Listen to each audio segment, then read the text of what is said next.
Welcome to the Aftershow! It's the reason to try the pulse of gaming! The culture's greatest stride! With every click and sound, the heartbeat of our dream! We dive into the depths where passion let's exceed!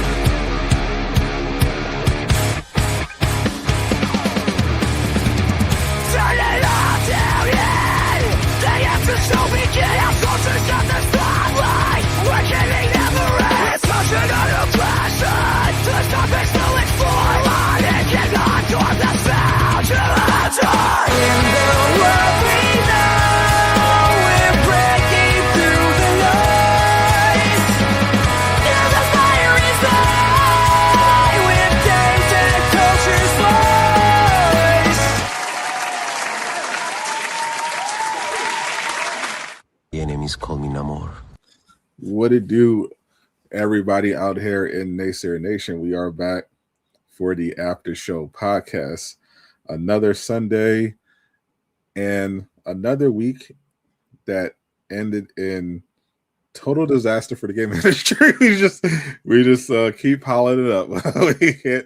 we can't just seem to have one good week where nothing horrible happens. And spoiler alert, next week will also be similarly horrible for parts of the game industry. Almost guaranteed. So of course we're getting into everything tonight. We obviously going to talk about the latest from the big hitters in the industry. PlayStation and Xbox both had their fair share of unfortunate news this week, coming off of the huge price hikes from Xbox.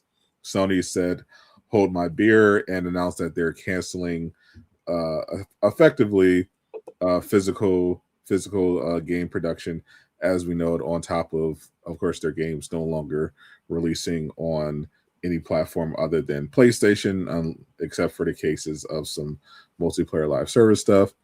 But not to be outdone, Xbox also has some pending disastrous news, according to reports from Jason Schreier. All the news we've heard about layoffs, big layoffs coming, studio closures, all of that is reportedly happening tomorrow. That's when we'll get a full picture of exactly what's going on. There are up to potentially 5 new studios being closed down, potentially over 1,000 jobs being lost across Xbox. Of course, one of the studios that pretty much out of there, Compulsion Games. Also was talks about potentially the State of Decay being that studio being gone. Of course, the big one, Marvel's Blade, Arcane, potentially getting out of there. That we do have some potentially good news about that to go over. Also, of course, the little piece of good news of X-Men 97 premiered. We watched. Do you have Dave's Hot Chicken in your area? I do not. Okay, we have one, and they have an X-Men 97 meal in which they're not kids meals, they're just regular meals. You can get one of 4. You can get one of 4 figures. All right, I got the Cyclops. I actually got 2 Cyclops, and I got a Wolverine. And then somebody sitting next to me, they got doubles on Jean Grey. So I traded a Cyclops for Jean Grey. The only one I'm missing is Storm. So hopefully at some point we'll get Storm. You know, the girl let me pick from the box, and I was excited because I'm like, all right, perfect. I can get Jean and Cyclops, and I'm going to let her choose between Wolverine and Storm. Because if I take Storm, I didn't care which one I got, but if I take Storm, I'm a hero. But if I take Wolverine, I know exactly what you're going to say. So, blind bags didn't have a choice. Nah, you're still racist. So I'm celebrating America today. Okay, that makes it worse. but we are. But I am. And yesterday. I'm glad you enjoyed your your kids meal for adults. And shout out to X-Men 97. We'll be talking about that. Yeah. That was that had a pretty great debut, 3-episode debut. Unfortunately, can't say the same thing good news wise about Supergirl, which had a pretty catastrophic second week in the box office. Not going well, but the DCU is still going on. They have a new show that was just greenlit that I'm very excited about. So it's not all bad news, but a lot of it is unfortunately bad news. And of course, there's going to be a couple significant things happen next week besides Layoffs. We got Marvel season 9 and a certain new Assassin's Creed game that will be allowed to talk about soon. But first, shout out to chat. What's up, Eastwood? Welcome, old man. What's up, Travis? Super Patrick, Gabe Bond in the building. How y'all doing? Hope you're okay. Go ahead to dip when we talk about X-Men 97. Oh, you'll be fine. He has a watch it. We won't go too spoilery. Don't worry. What's up, Dave? What's up? What's up, Roderick? What's up, Monkey? Appreciate it. So we'll kick things off with the story that everybody is talking about. Even Domino's Pizza, the PlayStation blog. I when I saw that PlayStation dropped a new blog, I knew it was going to be bad news because I can't remember the last time PlayStation dropped a blog with an important announcement that everybody responded to. It was like, oh man, that's great. I'm so glad that Sony did that. Appreciate for this up. And sure enough, that my instincts were correct. PlayStation in a now very, very viral blog post announced, of course, that as of 2028, they are no longer producing physical copies of their video games. They did mention that there would be some legacy studios would have the option to have some legacy stuff, but for stuff before 2028, but after 2028, production on physical media from PlayStation is no longer happening. And a lot of people had very strong opinions about this, and almost all those opinions were some variation of this is terrible, fuck Sony, and please don't do this. and it's been kind of crazy. I think there's something important that a lot of people in this discussion are missing, but I'll get into that. First, I want to see what you think about the whole physical media going away thing. As Jay flexes his collection of physical media. That's not even everything. All right. I got stuff. I ran out of shelf space, so I have stuff that's just put away. And it's really annoying. I don't know if I think I saw you saw the tweet from Razer. Yeah. So basically, I'm hoping, okay, because this is a mess. This is bad. I think their numbers are off. I think they're factoring too much into digital games. Are counting, you should take digital games out of the equation. So Fortnite shouldn't count. Apex Legends, games like that. Those games shouldn't count towards the numbers, and they are counting them towards the numbers. So that skews things a lot. Because you have to consider, Roblox, I didn't even realize this. Roblox is the number one game played in the world. Did you know that? Yes. Okay. I knew it was up there. I didn't realize that it had gotten to a point where it's 5-1 on any other game. You know what I mean? Yes, it's massively popular. So, yeah, I mean, I knew part of that, but man, that's intentional, by the way, Jay. They're aware. I know. But the Razer thing gives me a little bit of hope, because if they can work with Xbox and Sony and just plug it into a USB drive and have it licensed to work with both of them, that alleviates a lot of the pressure, because then it comes down to, all right, so maybe PlayStation isn't going to do physical media anymore themselves for their first party games. At least the other companies have the choice should they choose to.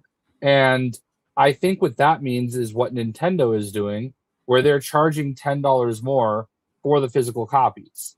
Because for better or worse, it does cost money to go through all that production and ship it and all that.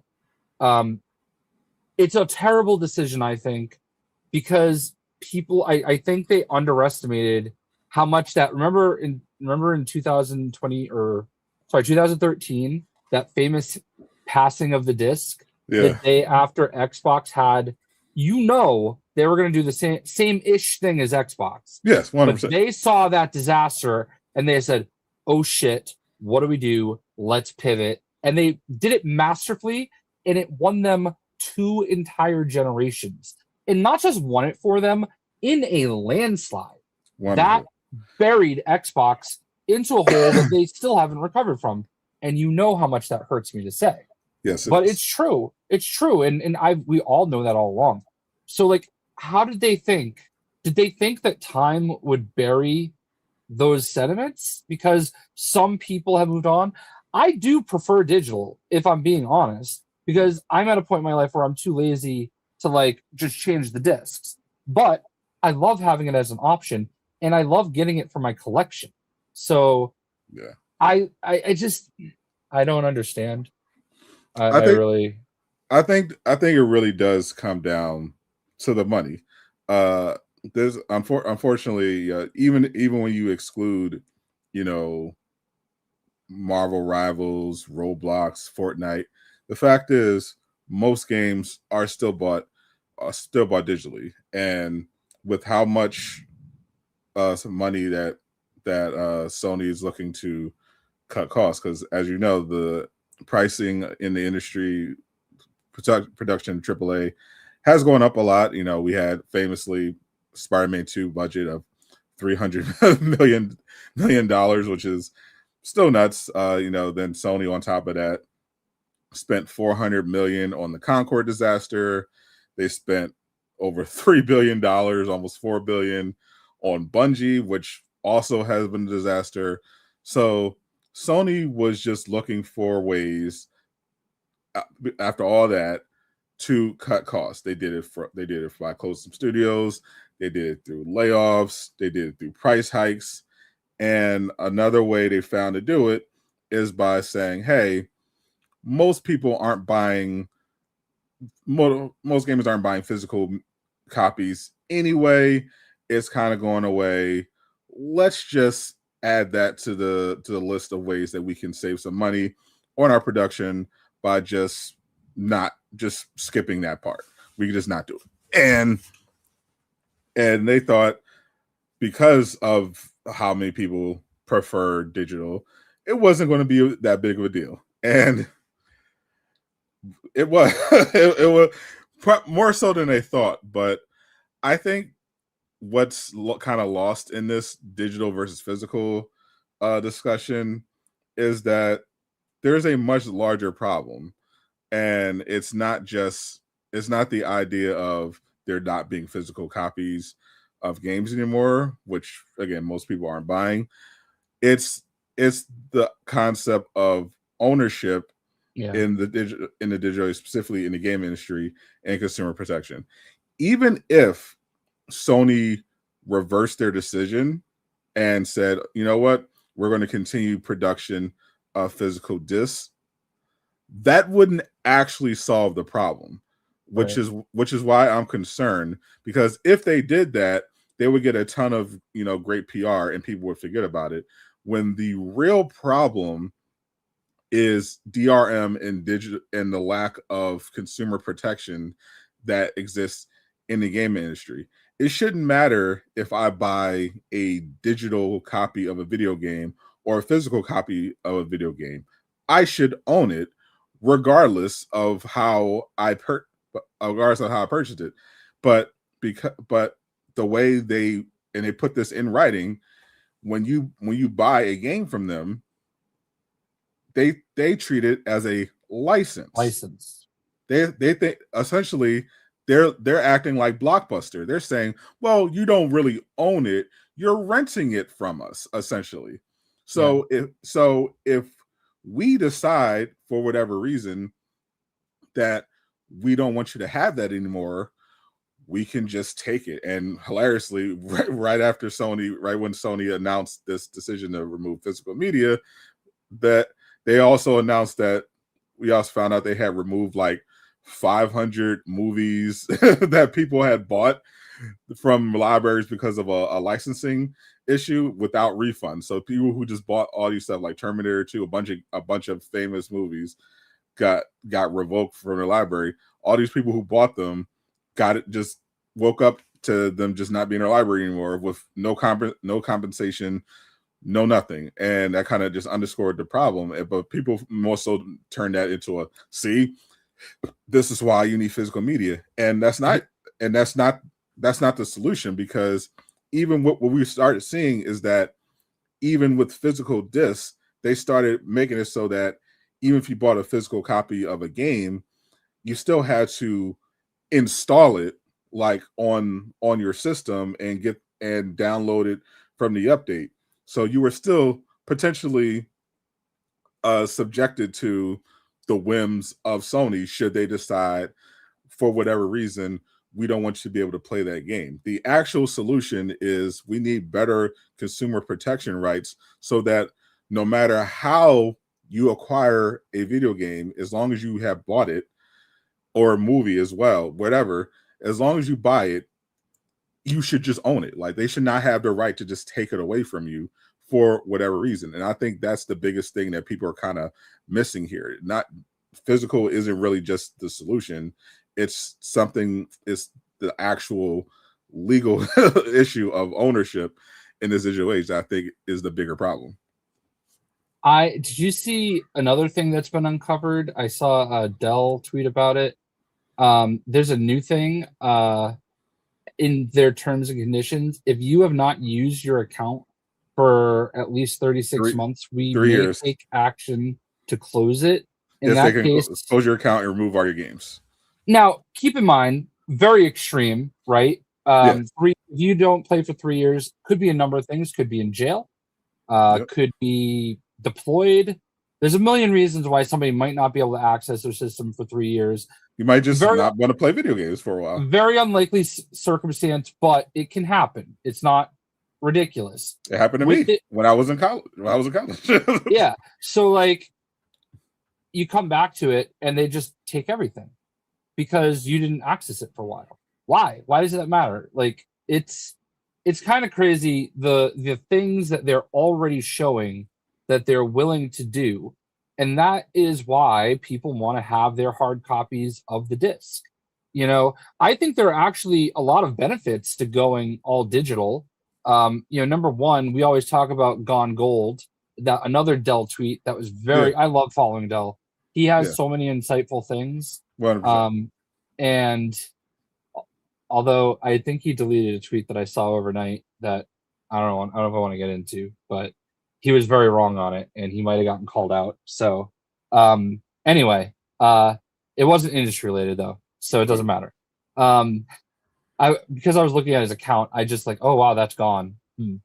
But anyway, so basically, one of the big things for Grand Theft Auto not being on disc is that they can basically go to the last minute and still be updating the final copy of the game.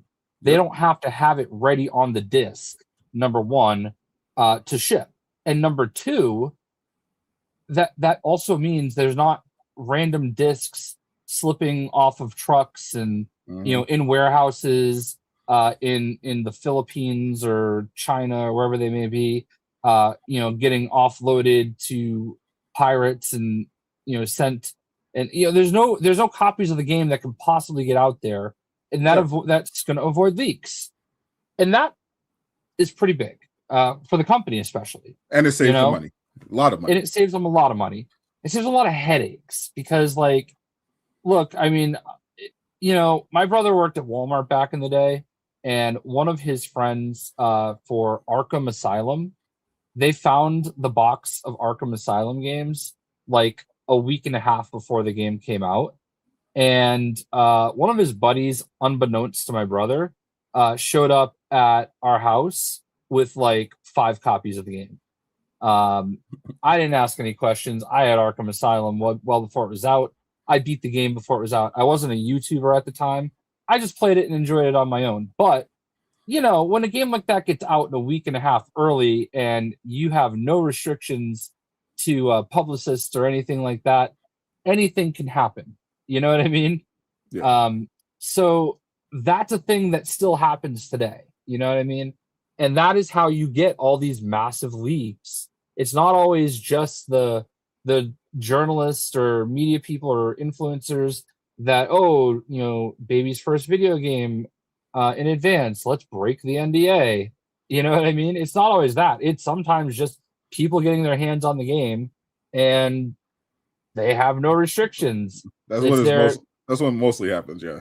Yeah, it's their 15 minutes of fame time. You know what I mean? Yeah, it's either a hack on a company or someone gets a physical copy much earlier than they're supposed to. Right. I think it happened to Resident Evil as well. Yeah. So I like that. I'm not gonna lie. I do like the idea that these games are going to be more secure until release. But at the same time, I just ordered Tokon from Amazon because I want to make sure I get a physical copy. And I know there's another controversy with that. I guess. Yeah. Fortunately, you're in the correct region, so you're fine. Right. Yeah. So I guess the PC people, there's like 132 countries that are blocked from playing it on PC. And I saw another tweet today. A guy's like, you know, I live in Australia now, but I used to live in Nigeria, and you know, internet, like I couldn't get more than 3 gigabytes of downloads a month. All right. So it was just so expensive. And you know, you take for granted like how different parts of the world aren't caught up to us. And you know, they still love video games and they should be able to play them. Like I thought back then, okay, this really isn't that big of a deal. But damn, we're 13 years since that famous E3, and it's still a problem for big chunks of the world. So, and the reason Sony's just doing it is just literally just because they just want more. They just want more signups for PS for PS. That's literally what it is. But here's the weird thing, because we know Xbox is going to do the same thing. All right, on Helix, they already confirmed the Helix is digital only. Yeah, let's not pretend, you know. But here's the thing that I find interesting. There's also apparently some kind of technology they're working on that is going to like basically copy your disc license and transfer it to your Xbox account. Yeah. And I don't know how that's going to work if there's no disc drive. But that's where that Razer thing has me so fascinated, because I guarantee Razer's going to find a way to get this disc drive to be able to read 360, Xbox One, Xbox Series X, Helix, Xbox, you know, all these discs, and PS1, 2, 3, 4, 5, 6, you know, well, not 6, no disc, but it'll be able to read all these discs. And as long as it has the right firmware from the third party, which I'm sure they would just license somehow, then you just plug it into the USB drive. Neither Sony or Microsoft have to worry about it, and leave it up to whoever wants to handle making stuff. Like, there's companies that are still making like Sega Genesis and NES carts, you know, for games that can be played on those platforms. And it's not common, but it's something they can do. So I'm fascinated because it's 24 hours old, the news. I'm fascinated to see how they can do that, and if it is something that it would work as a plug and play opportunity. Because like if that's like, even if that's like $200, I'd probably buy it easy, you know? Yeah. Still though, PlayStation is firm in their stance so far that they're Well, they haven't tweeted in a few days, but Yeah. they're still firm in their stance. We'll see if they pivot. I don't know when the DLC is. I thought it'd be announced by now, but I think it might come out later, maybe around the fall. But I think I can't. I'm wondering if Sony would even participate, because I'm wondering how committed they are to this. Because remember, there was years when Sony was blocking crossplay. I wonder if it's like kind of this sort of deal where there's like, oh well, physical. We don't want to do physical media because it's all headaches. It's more expensive. There's leaks. There's the secondary market that we don't make any money off of. So I think I can see them just not wanting any part of it. Right, I agree with you completely. Razer is absolutely going to force both of their hands to go be even more of a bad guy, because to the average consumer, it seems simple. Okay, Razer is handling all of the heavy lifting. All you have to do is license them to let them plug their device into yours. You know what I mean? It literally comes down to being that simple. You don't have to do anything. All your console has to do is, I guess technically it does have to have the firmware to read the drive. That's it. And I'm sure that is something that Razer is going to have to develop on their end with their dev kit to make it work. But the issue is, if Sony's not making physical games anymore, and on top of that, I've heard that the PS6 there might be some questions about backwards compatibility with the PS6. So then it's like, okay. They're setting themselves up for a nightmare scenario for anybody that has, like, remember when PS5 came out and everybody had their Avengers disc, and they went out and they got that digital only PS5, and they came home like, wait, how do I play Avengers now? Oh, you have to buy the game again. Yeah. Like, that's coming. Here's a new part. You don't. Exactly. You didn't think of that? Remember, everybody was like, "Oh, I don't need a disc. I'll just get digital." Wait, I have only discs now. So I had the foresight to get a disc. Well, not really. Literally the first PS5 that was available, because I had it connected. I had myself connected to this special Discord group that notifies you the second a PS5 goes into stock. And the first one that went into stock was the disc version, and I just immediately bought it. Like, oh well. Just not even think about it. Never bought. I've only bought one game with a disc for my PS5, and it was Elden Ring, and I bought it last year. I have not opened it at all. Well, it's funny because, like, right here, I've got Invincible, I've got Marvel Cosmic Invasion, and I have Expedition 33, all the physical editions, still in the case. Still in the wrapper, everything. And I'm probably just not going to open them at this point, because I have them all digitally. And, but like, I might do it now to just be a collector now. Yeah, but I like the idea of now the ones that I do have that get disc, just not opening them. And, that means I buy the game twice, but I don't care. Like, that's another topic. It might be worth it. I might get a code for Wolverine, but regardless, I want to buy a physical copy, because that's going to be the last. That's actually going to potentially be the last Insomniac game with a physical copy, unless Venom comes out next year. It might be the last. Well, probably won't be the last PlayStation exclusive anyway. But yeah, I just I don't know, man. Obviously another thing, I can't confirm it because I'm going purely off of social media, which I know is probably like 50-50 at best, but always a bad idea. I can't confirm it because I already have digital copies of the games. Right. But like immediately after this, a lot of people have been saying that like God of War Ragnarok is like full price digital right now. but you could probably walk into any GameStop or Walmart and get it for $20 on a disc, you know? And that is the other thing. Yes, things go on sale, but they do not go on sale at the level that they do at retail. You know what I mean? And to be fair, Ragnarok was free on PlayStation Plus at one point. I got you. Yeah, and that's fine, but like at the same time, we have it burned into our core that like 3-4 years after a game comes out, it shouldn't still be full price. You know what I mean? Yeah, especially if it's digital, because like the pitch for like the transition to all this new technology is that, oh well, games, because games, as you know, because you're old, games used to be much more expensive because it was all physical. Like they didn't have the technology. Like it literally was extremely expensive to produce and distribute video games. So that's why you had, you know, the equivalent of a brand new game like a Mario 64 being like $120, you know, when adjusted for inflation.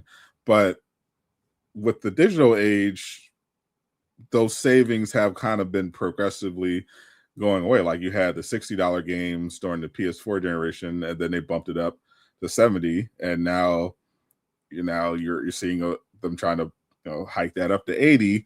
But you know, these are still digital only, and we're not seeing, the only place we're seeing games like relatively cheap are like on the indie and AA market. But the AAA market, even though they're spending much less money on, especially if they're not doing physical versions, they're spending less money on that, they still manage to find other ways to spend too much money, and now they're passing it on to consumers by keeping those digital only prices high.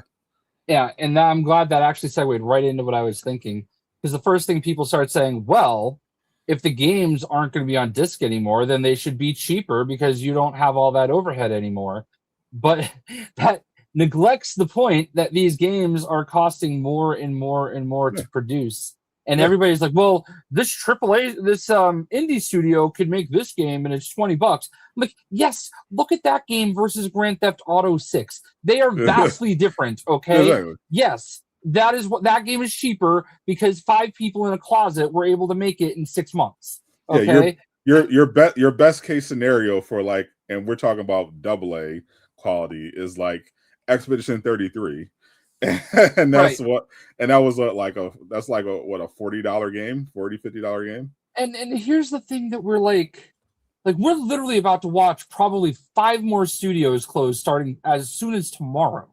Yeah. After 500 people get laid off from one of the biggest studios of all time, one of the most iconic studios of all time. Like, we are bleeding studios and employees left and right because they are just not making money, because not only do gamers expect everything about a video game, and you can't see me do this, they expect everything about a video game to fit 100% of what their perception is the game should be, but also it shouldn't cost them any money, and also fuck you. Like, I don't understand. Like, so like there are actually people that are upset that Grand Theft Auto 6 is going to be $100. Okay, most of these people that are just diehard Grand Theft Auto players and whatever have spent the last 13, 14 years playing Grand Theft Auto 5 that probably have thousands of hours a year on the game, that have probably purchased it on 360, 1X, 3, 4, 5, like different versions for each platform. Okay, like you are going, like, I don't understand why people don't relate what they're paying to the time spent. If you get 30 hours out of a game that costs, we'll say $90, you're paying $3 an hour for entertainment. Okay, is that really ridiculous? Is that really the craziest thing? To be fair, I think most of the people who are complaining about the price of GTA 6's Ultimate Edition weren't actual GTA players. Like, because I'm just using that as an example. You could do this across games. We know from the sales that they did not give a fuck. They bought right. that, but I think I'm just using that as an example. but more so the issue I think was like the paywalling content.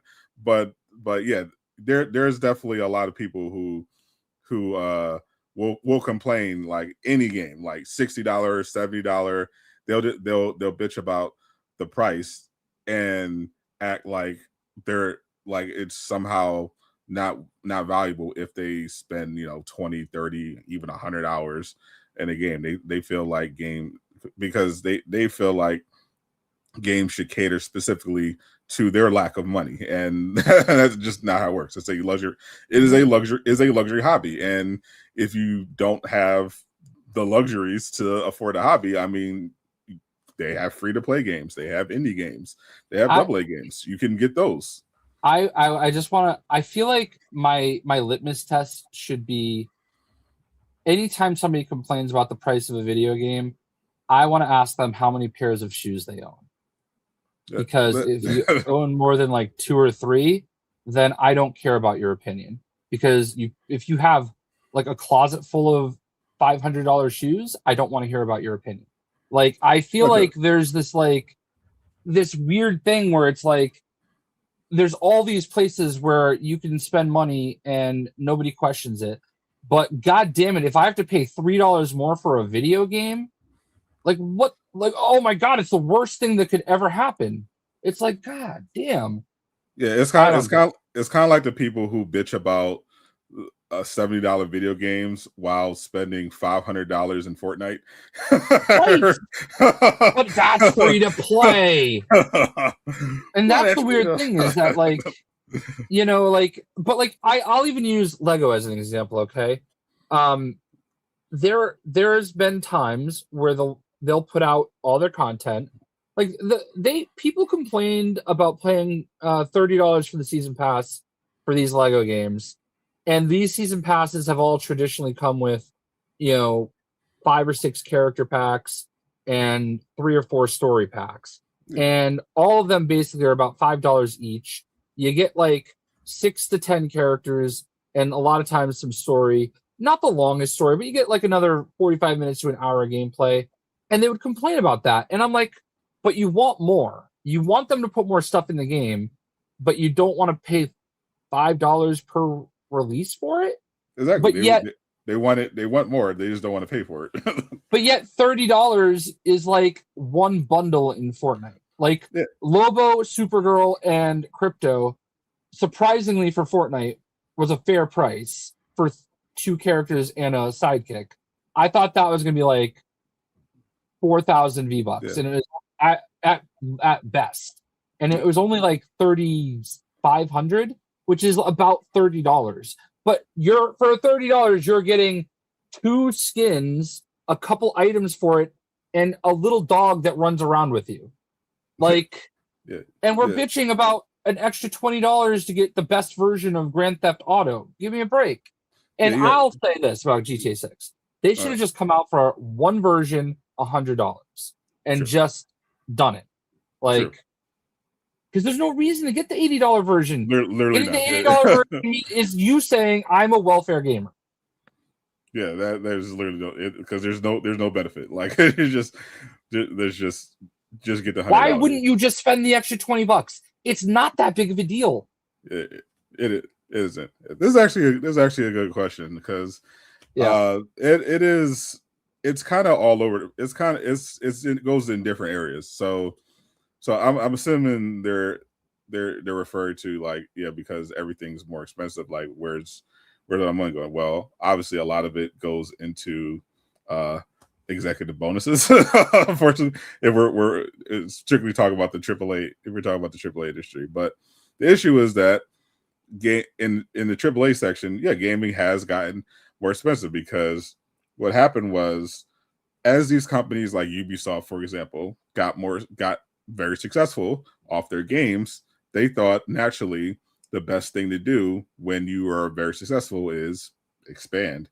That's what they teach you in the tech space and other areas. You expand. So what they do, they bring in people who are money people from other companies, and then you expand the studio. You start making spin-off studios. You hire more staff. You got it now. You have a big legal department, and you have a giant HR department, and you have this manager and this manager. You have your money people and your like you have all these now you have all these departments, and you're spending more and more money. And then if you're located in a place like California, where it's very expensive to pay salaries and operate any sort of business, well, that's another cost on top of that. And if you have a physical location for your office, which these big companies do, especially if it's more extravagant, well, you got to pay. That's expensive to build, and then it's expensive to maintain. So you're in a situation where you're a AAA studio. You've got, maybe in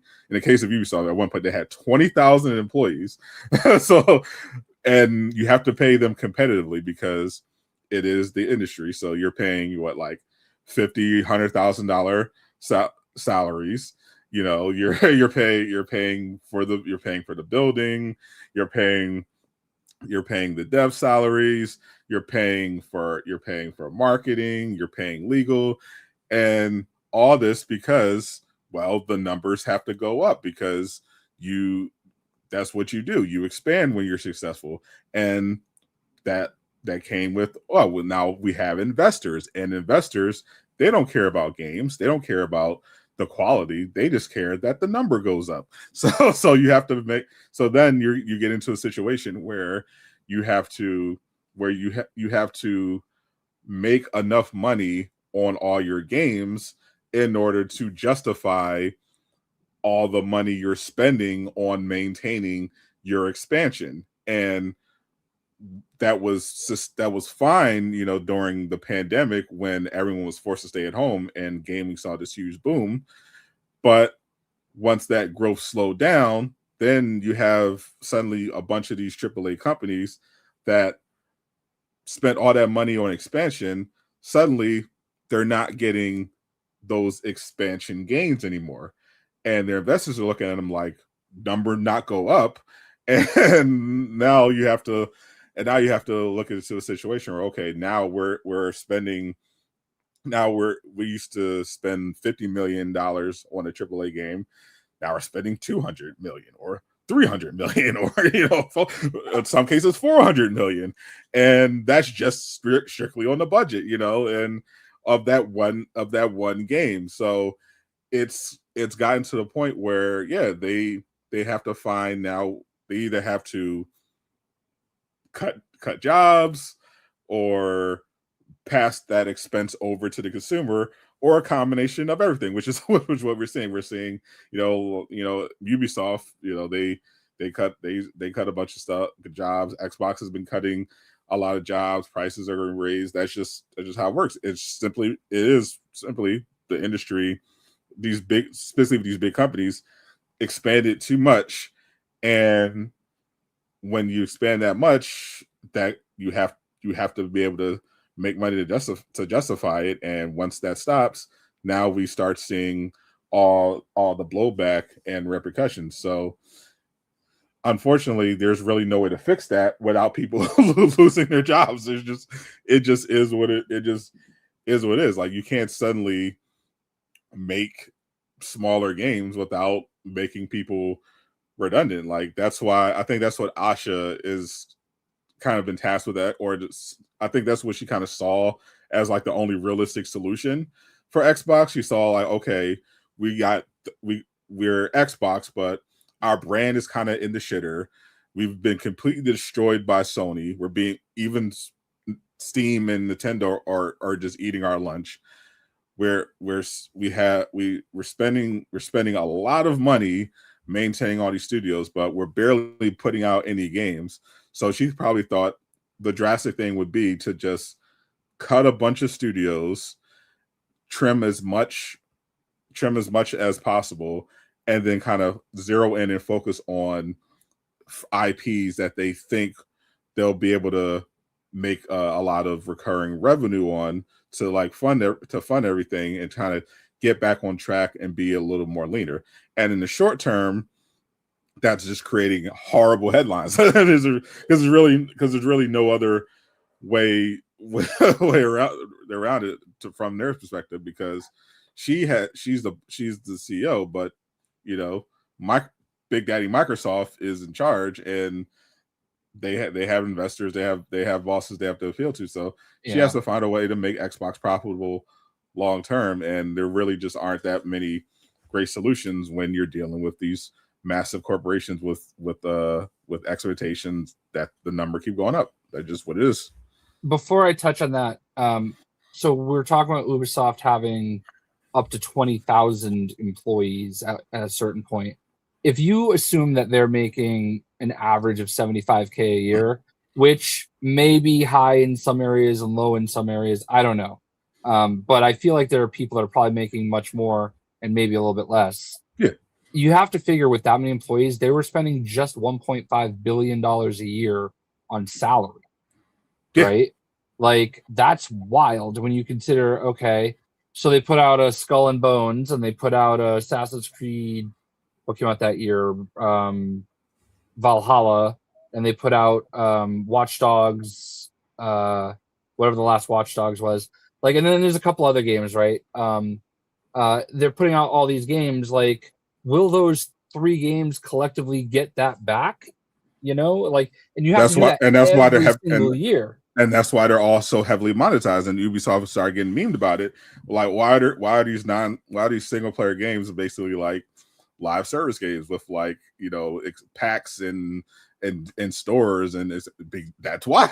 Exactly. and it's either buy it or don't. So I don't know, man. But like, gamers are their own worst enemy. That's just what it comes down to. But as far as Xbox, let me just tell you, I was in the room with Asha at the end of that showcase, that famous showcase where they showed us all these games that might never happen. One game we know one game we know from a studio that is definitely getting close. What show? And it's like, okay, the mood was at an all-time high. Yeah. And I can't. It was a real. I'm not gonna lie. It was one of my favorite experiences of going to any of these events that I've been to. Yeah. All right, watching people, just the pure joy of being happy and being Xbox fans and just enjoying the show, you know.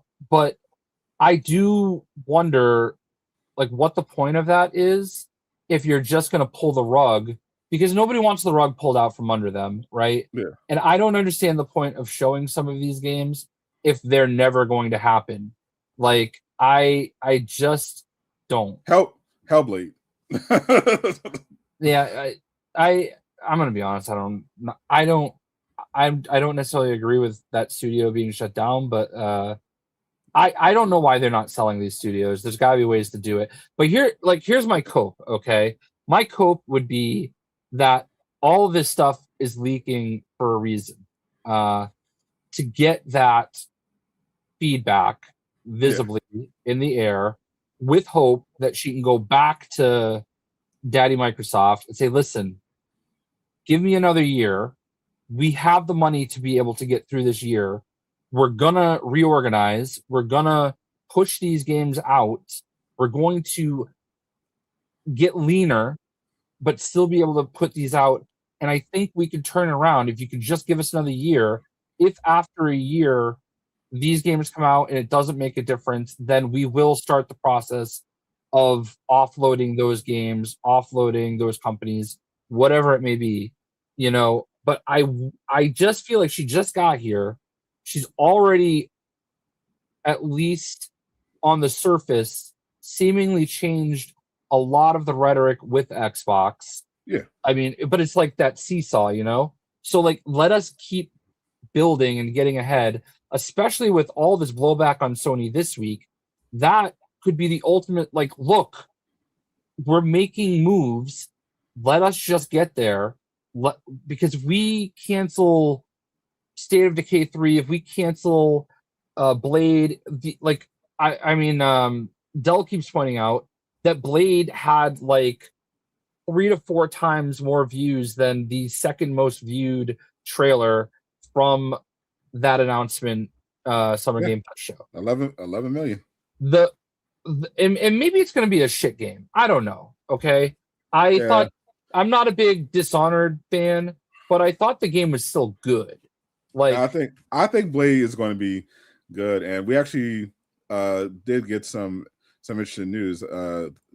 Funny you said something about them trying to make some big changes. I think most of that was cope, but we do have Jez Corden, who we know is basically Xbox's appointed insider. Yeah. And he mentioned that I actually saw him meet Asha for the first time. Yeah. I actually saw that photo.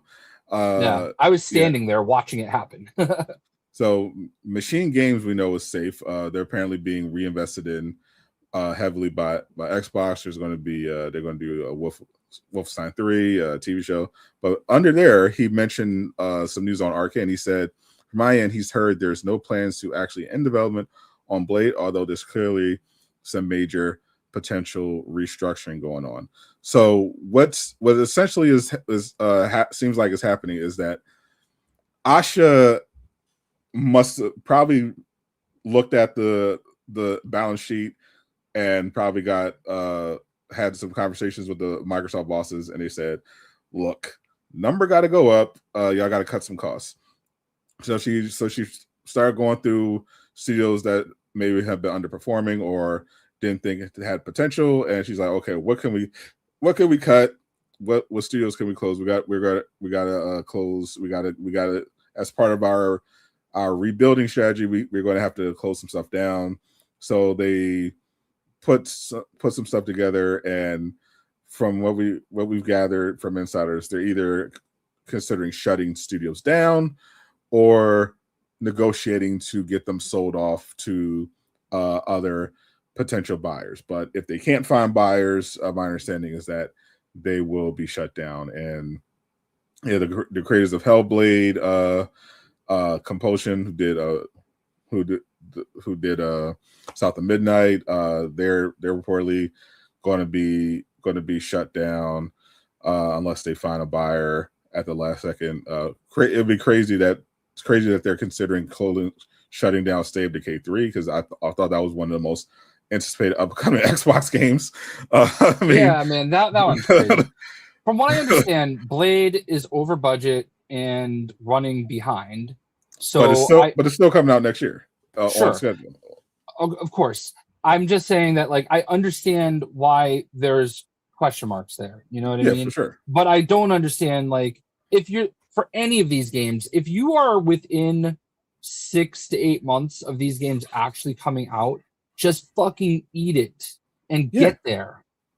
Like, you can't go. Like, what's the point of closing at this point? You've already paid for all this development. Just finish it out. Like the Wonder Woman, as much as it was sad that the Wonder Woman game got canceled, that made sense because there was essentially no game. There was no game. They had spent like well over $100 million at that point on vaporware. There was no game. Like they initially announced it and had no game, like, because the game that they were working on had for 4 years. Executives said, "No, you're not. We're not letting you release this because it didn't have a popular IP attached to it." You know, stupid, but that was the leadership back then. So they just said, "Okay, we need to do something. So let's tell them we're doing a Wonder Woman game." So they just threw together a quick CGI trailer with no progress made on the game, and then they started trying to put it together. At first, they tried to do a Nemesis system game, couldn't get it together. So then they had to scrap that, start all over again. And by that time, they checked in and said, "Okay, you spent over $100 million. Where's the Wonder Woman game?" And they said, "There kind of isn't one yet. We had to start over." And it's like, okay, well, let's just cut this. But in the case of Arcane, I mean, you have a extremely hyped game, and you're like a year from release. Like that's insane. Like right now, the only Xbox games I'm looking forward to are Blade, Fable, and State of Decay 3. And you're telling me potentially 2 out of those 3 could be canceled and shut down, and which would leave the only thing they have left would be the Xbox exclusive Gears of War and a new Fallout game and a new Elder Scrolls coming out in 10 years. Yeah. What are we doing? But there's another issue right there, is that like, how do you buy Bethesda and not make sure they're hard working on a new Fallout and a new freaking Elder Scrolls? Like, I understand. Yeah, I understand that they're like, you know, chugging away behind the scenes, but like, how are we not pumping these games out? The Fallout 76 community is amazing. Okay, I've met some really cool creators for that game, and I don't know how much money. I mean, they must be making good money because they're pushing it hard still. Oh yeah, 100%. So there must be players. I hope it does well. I'll also say though, where's Fallout 5? You know, and then there was the rumors this week of oh shit, what's their name? They just did The Outer Worlds 2. Dude, my brain is so broken right now. The Outer Worlds 2. Oh, that studio. You mean the studio or? Yeah, the studio. Why isn't it telling me the studio name? Obsidian. Okay. Obsidian. So there was some slight rumors that Obsidian might be in trouble. They were immediately squashed. Okay. Obsidian is like the type of studio you build your whole portfolio around, but they've not gone the safest route with some of their games. Like, I thought The Outer Worlds 2 would do a lot better because I thought The Outer Worlds 1 was amazing. Right. And I don't know how it did. It must have done okay. Grounded 2 is still in early access. I'm assuming that they're doing well with Grounded 2. Yeah. I played a little bit of it at Summer Game Fest. Not my type of game, but I can see why people enjoy it. But they also made that Pentiment game, which was, I don't know about that. It wasn't for me. And then they did another game that was kind of I'm trying to pull up their history here. They did Avowed. I think Avowed that was hit. I think that was a little bit of a hit for a hard times for them. I thought that was going to be a really awesome game, and I don't think it hit that well. But you've got this amazing studio. They've got KOTOR 2 and Fallout New Vegas under the belt. Let them make Fallout New Vegas 2. Like, what are we doing? You own both studios, Like, you own Bethesda, you own Obsidian. Let them make Fallout New Vegas 2. It would be massive. I think they definitely needed some major restructuring, because the fact that they released a Fallout TV show and didn't have a new Fallout game to announce is absolutely criminal. They had to strong arm it into 76. Fallout, like, I'm not gonna lie. I went to an event in New York City for Fallout 76 Burning Skies. Okay, and that is where they introduced the Ghoul to Fallout 76. Now remember, the last time we saw the Ghoul, he was in Las Vegas or New Vegas, okay? And I don't remember what the timeline is, and I know that you can wander quite a bit, but Fallout New Vegas is in West Virginia, and the Burning Skies expansion is in Ohio. I can't imagine it's super easy to go coast to coast, but like, they really had to like strong arm him in there. Yeah, for sure. I really just hope that Fallout 5 is going and they just fucking base it on Lucy and just or all three of the main three. You know what I mean?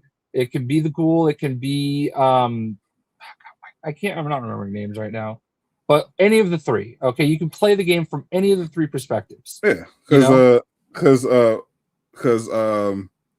Cyberpunk, when Edge Runners hit on Netflix, they were in a great position because Cyberpunk was already in the middle of recovering because they've been doing updates, and then Edge Runners hit, and then CD Projekt Red had an update ready to promote it.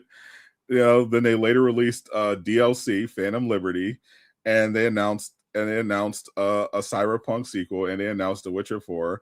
So they were able to capitalize on the momentum and the goodwill to not only turn the perception of Cyberpunk around completely, but also get a lot of momentum into their upcoming projects. And I feel like Xbox was just kind of floundering because it feels like they really didn't expect the Fallout show to be successful or anything like that. I mean, obviously Sony would have loved to have had Naughty Dog have a new game out when they did The Last of Us, but at least they had, fresh remasters, to sell. But the fact that Xbox, as big as they are, all the studios they acquired, didn't even consider, it's been a while. Let's have a new Fallout game to go through. Xbox I had not heard this one. Really? Xbox is claimed to be considering moving Halo to be developed under Activision for more stability and consistency. I'm going to be honest with you. I'm not the biggest Halo fan. I don't love a lot of the Halo stuff. I do think there's been a dip since they separated from Bungie. Oh, for sure. Huge dip, but it's not the same. So that would certainly be interesting. That's interesting. Appreciate the 5, by the way, Armani. I'm looking forward to talking about that game very, very, very soon. Very, very, very, very soon. I look, so as much as people justifiably give Activision crap for producing Call of Slop, I mean, depending on how it's done, I think it could improve the quality, because the problem with Call of Duty isn't that it's bad. Like the issue is that we know that there are really talented developers. There's a reason Call of Duty is so popular. They're really talented over there. The problem is the executives putting all these terrible decisions in play to try to maximize profit over game quality. And my concern with Halo is that, if you give it to Activision, maybe they improve the gameplay loop and everything like that, the production values, but at what cost? And emphasis on cost. like are they just gonna turn this into another slot factory for their devs? Well, into the Halo. It's wild because there are some amazing studios that are just become Call of Duty factories. That's literally there. Yeah. Raven, High Moon. I would think though that would be an opportunity to, streamline it. Because I don't know enough about the Halo studio. I think there were 151 games or something like that. Yeah. I saw some of the new remake that's coming out, Combat Evolved, when I was at the Game Fest. People were able to play it. Yeah. And it looks good. That's great, but that's only going to go so far. 343 games, man. There's a bunch of random numbers, but but I don't think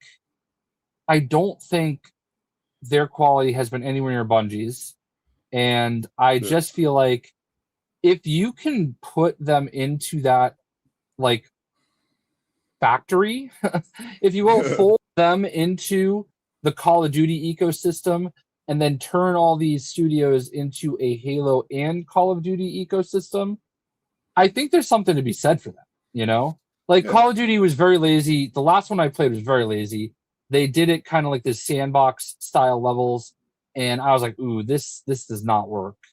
It's kind of cool, but it definitely didn't work. Yeah, Master Chief in Warzone, that'd be pretty interesting. Yeah. If they try, and if they kind of focus on making a quality Halo game, it would be amazing under Activision. But that's the question: are they going to try, or are they going to just treat it like call them slop. Like how they just kind of just don't care about the quality. They just want to get it out the door. Well, we'll see what happens with this new Call of Duty, because I do feel like they heard, and I'm hoping, like, I mean, you could, this like whole row right here is like Call of Duty 2 all the way to like, I don't know, I haven't really collected Call of Duty for a few years, but like I still have not played a single second of Call of Duty in my oh wow, life. that's crazy. I'm not gonna lie. I am not gonna lie. I used to play my first Call of Duty was Call of Duty 2 when I was living in Jacksonville, Florida. My roommate he rented Call of Duty 2. And we kept my 360 in the living room, so everybody would play it, and I played a little bit then, mostly watched him play it while we rented it from Blockbuster. And then I played some of Call of Duty 3, but 4 is when I kind of started playing a little bit more. In World at War 5, that was when I went like all in. And for like World at War, Modern Warfare 2, like that stretch, I was like a hardcore Call of Duty player. It wasn't until Bad Company 2 came out that I like saw the light and shifted. But like, you know, I was there from the beginning, and I remember how those games made me feel. They were amazing. But like, you know, we had Jon Snow in space. I mean, it got weird for a while. And you know, it's tough to churn those things out every single year, you know? That's why you shouldn't. Well, that's why Battlefield doesn't, you know. I think there's something to be said for you know, being able to you know, have a solid core game that you're able to roll out paid DLC, you know, every so often, and just maximizing that. I think that is, you know, you just got to get that core base in. Yeah, and I think their opportunity for that was with Warzone. Like that's a 24/7, you know, living game. Yeah, I have played about maybe 30 minutes of the new Battlefield. I played Destiny 2 for about a month. I've never played Halo. I've never played Call of Duty at all. And I don't intend to. I was a hardcore Battlefield player for a while. I was very highly ranked in Bad Company 2. There was a point in time where I was like, I think they had rankings, like player rankings in the world, and I was like in the 1100s. Like I was that close to making top 1,000, which is a lot when you consider like how many people played, you know, that game. So yeah, I played a lot. I played very competitively. I played with a lot of people that played in the pro events they did. You know, those were the days. My goat's washed. What? My goat is washed. Oh yeah. Oh, I am. I think the days of the being a hardcore PvP shooter player has passed me by a little bit. I can still hang in Fortnite, but that's not really the same.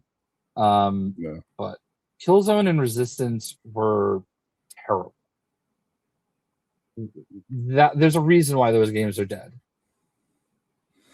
Yeah, I think there could be something there if they kind of look at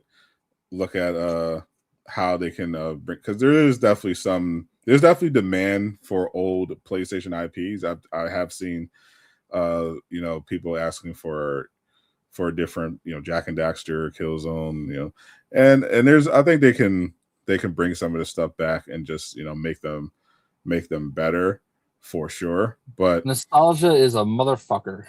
All right. I will say SOCOM, I agree. SOCOM is the franchise they should invest in, because that is a more realistic warfare situation, where I think there's something there for SOCOM. Resistance and Killzone.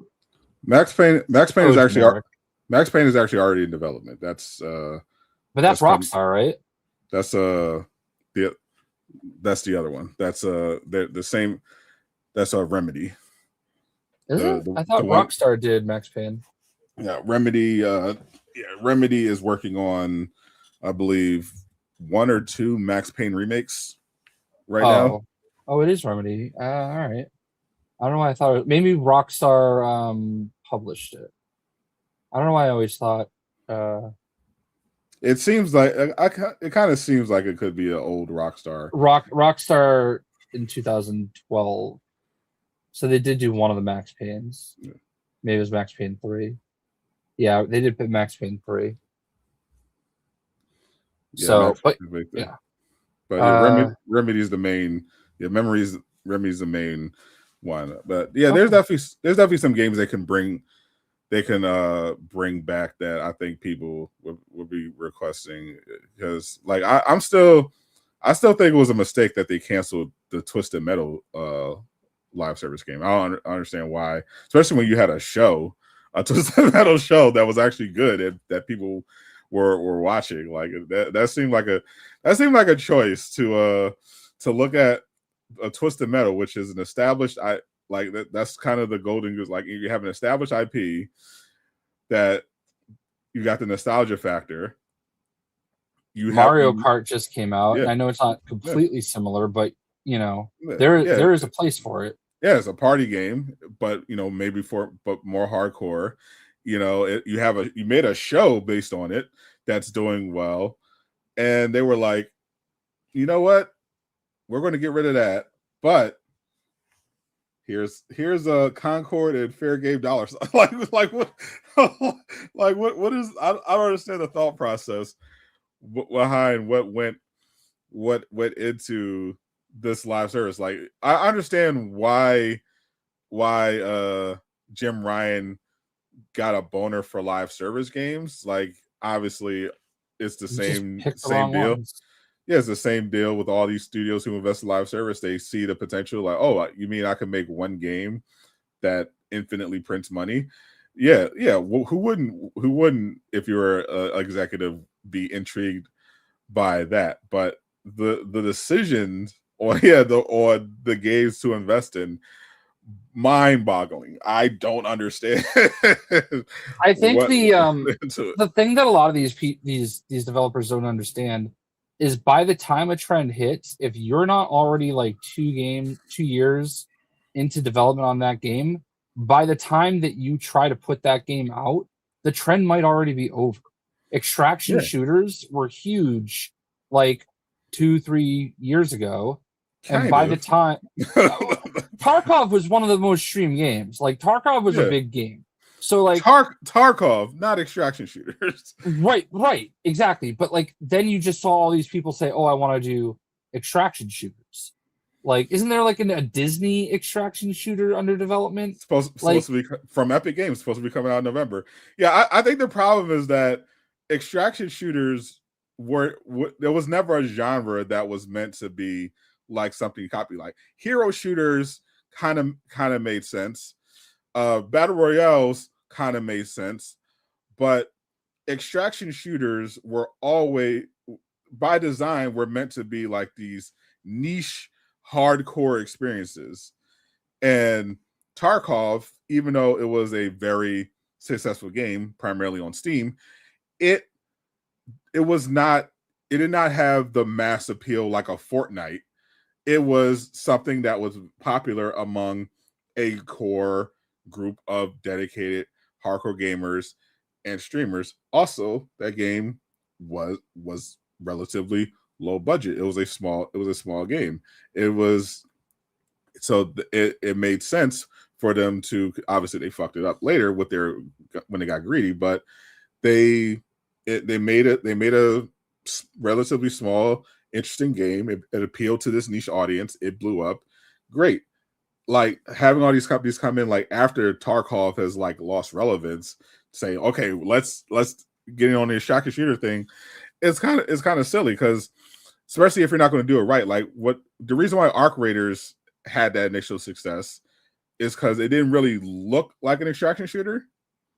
It was it kind of reminded me of Outriders and without the flashy powers, and it leaned heavily into PvE, because the way you get mass appeal is with more so appealing to a casual audience rather than hardcores. And that's what helped it. Obviously, they still weren't able to avoid that huge loss in players, mainly because they weren't prepared for how successful the game was going to be. So they didn't really have the content ready. But the formula was solid. Let's make an extraction shooter, but let's make it casual friendly.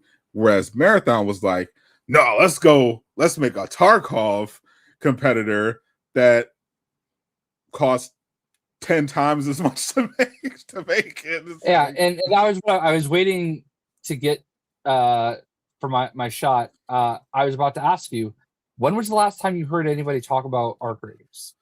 Like that game was like the biggest game in the world for like 2 or 3 months, and I don't think I've heard anybody talk about it in a month, 2 months. Yeah, and that is like, I just feel like there are too many yes men that aren't actually paying attention. Like we look at like it's like the people, they love this game, they love this certain thing, and it's their turn to be in charge and make the plans. And like, we're gonna do this thing that I love, and everybody else is gonna love it too. But they don't have somebody say, hey, by the way, I really understand that you love this, but I don't think it's gonna work, as well as you think it. So let's scale it back if we're gonna do this and do it the right way and not like end up in this huge loss. And that's a big problem in game development for sure. And I also don't understand how Sony spends all this money on Bungie. And just like I said, for Xbox buying Bethesda and not being ready to pump out the next Fallout and Elder Scrolls, how are they not talking to Bungie and saying, let's pump out the next full Destiny experience? Like, okay, you can release these smaller expansions every year for as long as you want, but at the end of the day, you need to get everybody into a new ecosystem where they are starting over with their spending and getting another full-blown game where they can put a full-blown investment into the game and then start the cycle over. Like, that'll give you an opportunity to improve all your systems and bring the game forward more instead of just, building on the same one that's been going for a long time. And I know there are games that somehow manage to survive and do that, like DC Universe Online. I will never understand how that game is still going. Even the Old Republic, I was just starting at Bose when that game came out. I had something pop up in my feed the other day that it was like the 9-year anniversary of me finally meeting Darth Revan in the game. And it's like, holy shit, I haven't played that game in 9 years, and it's still going somehow. Warframe is like the gold standard for a game like that. That's actually continuing to grow. Has actually been growing. I thought it was actually funny when someone made a post about how the digital thing was misleading because Sony's data was skewed by the free to play games and digital only games, and they showed the list of like the top 10 games most played on PlayStation, and hilariously Destiny 2 was in the top 10 still. Well, I think that's obviously a little skewed because of that big push recently. The expansion was a while ago. That last update was a while ago. It's still going. Right, but they had that campaign to like, we're going to show them. We're all going to log on. But I get it. And it didn't work. And it didn't work. And it's still right. But the it's fact never going to work. But the fact that it still maintained a top 10 on most games played for an entire month for a game that they're shutting down is crazy. like what are you doing? Like that, I don't think Marathon has ever been in the top 10 most played on PlayStation, and they're just doubling down on it, and nothing they're doing is increasing the players. I've heard that they're trying to do PvE. They did different free to play stuff. It's just not hitting, and it's not a bad game. It's just it was just too niche, and they should have spent they didn't know they went away. This is another example of a studio going away from what their core audience wanted and expected, and not executing it poorly, like what happened with Rocksteady with Suicide Squad. There's a game that was the opposite of what their core audience was expecting. It could have worked, but they didn't execute it properly, and it blew up in their face. Yeah, and that is a classic example too, because it's one thing to get people to get into something that's a little bit different and has all the elements of what you want, but it's getting the opposite. Like, they went all in on being different with that one, and I just wish some of these studios would get to. It's the same thing. I know we're going to talk about Supergirl at some point, but it's the same thing I'm feeling about James Gunn. I feel like, especially with WB, they are in this position right now where they're in the middle of this sale, and even before that, they're losing all this money. But and I know that you're going to be excited. I'm excited about Mr. Terrific. I think he's a great character. I'm very excited about Mr. Terrific. That's going to be the best show of the year.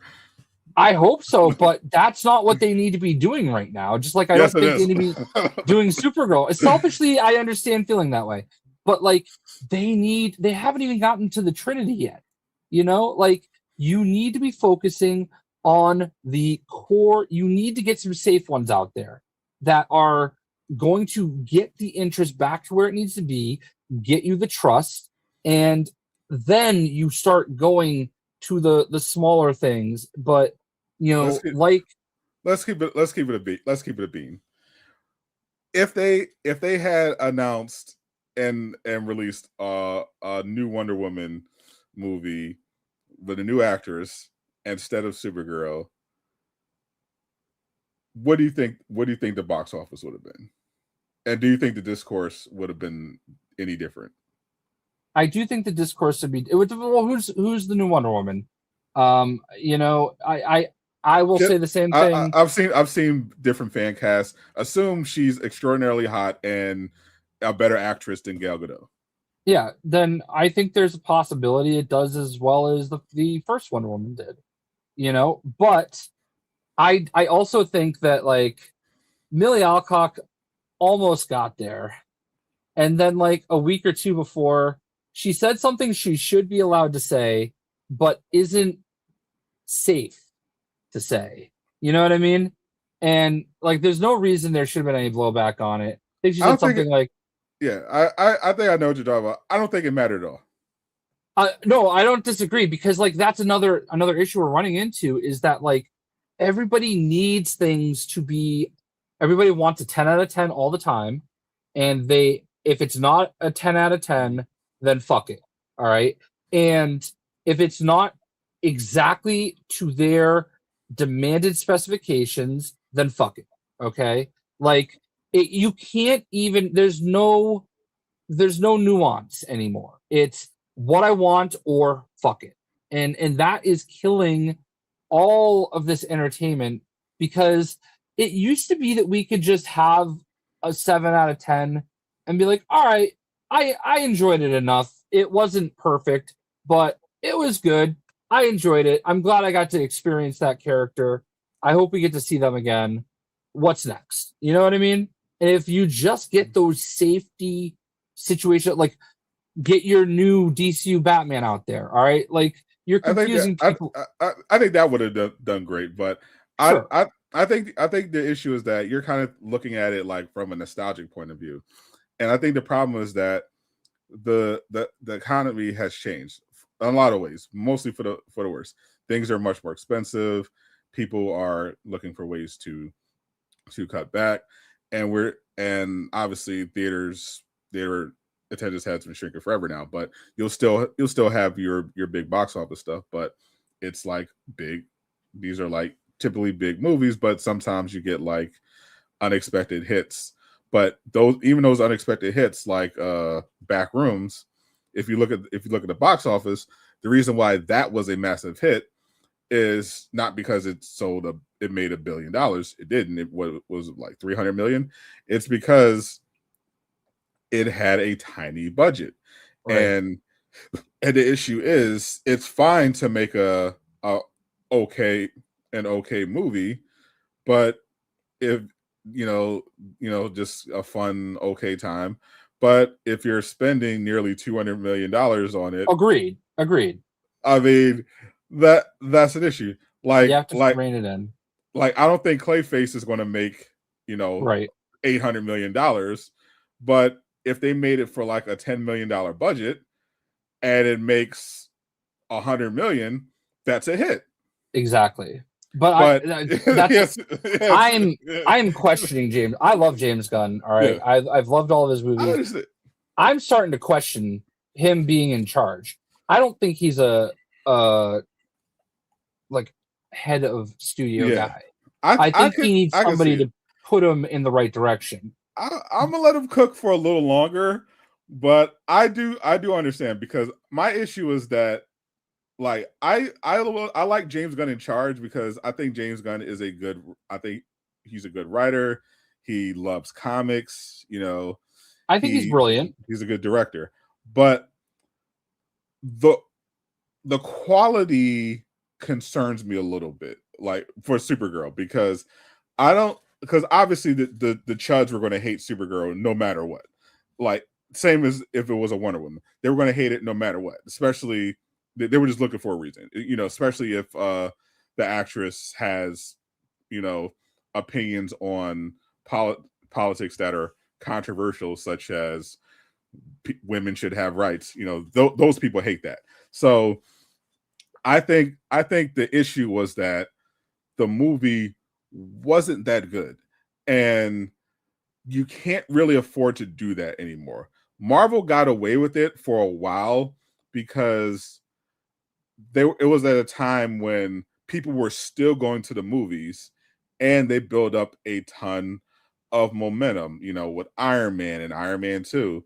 So you can afford to drop a Thor: The Dark World when you have an Iron Man and an Avengers, that sort of to be fair, Thor: The Dark World is underrated, by the way. But also, well, it's also the worst version of Malekith, but I digress. Thor: The Dark World wasn't like Supergirl, okay? It was Thor, okay? Supergirl is C-list, okay? In Thor: The Dark World was the second Thor movie after a monstrously successful Thor movie. You went straight from Superman to Supergirl without getting any other Justice League stuff out. And then not even the Justice League yet, they're the Justice Gang with a bunch of goofballs. You can replace Thor: The Dark World, because I mentioned that because it was like considered, ass. And I understand. I understand what you were getting at. You replace that with Ant-Man. Like, right, but Ant-Man was still like multiple movies down the line. But that's my point. Like, they had momentum, and they had already established the universe. That's why they could afford to do something maybe risky, like Guardians of the Galaxy. James Gunn's Guardians of the Galaxy. That normally would be considered a risk, because no one outside of comic fans knew who the fuck they were, and they were like, "What is this? James Gunn? He's doing a who are the Guardians of the Galaxy? What is this?" But they were like, "You know what? But it's an MCU movie, and MCU had built up all this, and they had earned all this great clout, and people were still going to the movies. So they're like, yeah, fuck it, I'll go to all the MCU movies have been fun so far. Fuck it, I'll go. I just saw the Avengers. I just saw the last Avengers. That was great. I want to see some more MCU stuff, so I'll give it a shot. And it turned out to be great. And that was a key. Guardians of the Galaxy was a great movie. Supergirl was not a great movie. It was based on great source material. They did not execute it properly. They earned that by starting with Iron Man, and then getting to Avengers, and then getting to Captain America, and then getting to Thor, and then getting to an Iron Man 2. I pushed back on that too, because Iron Man was also a C-list hero.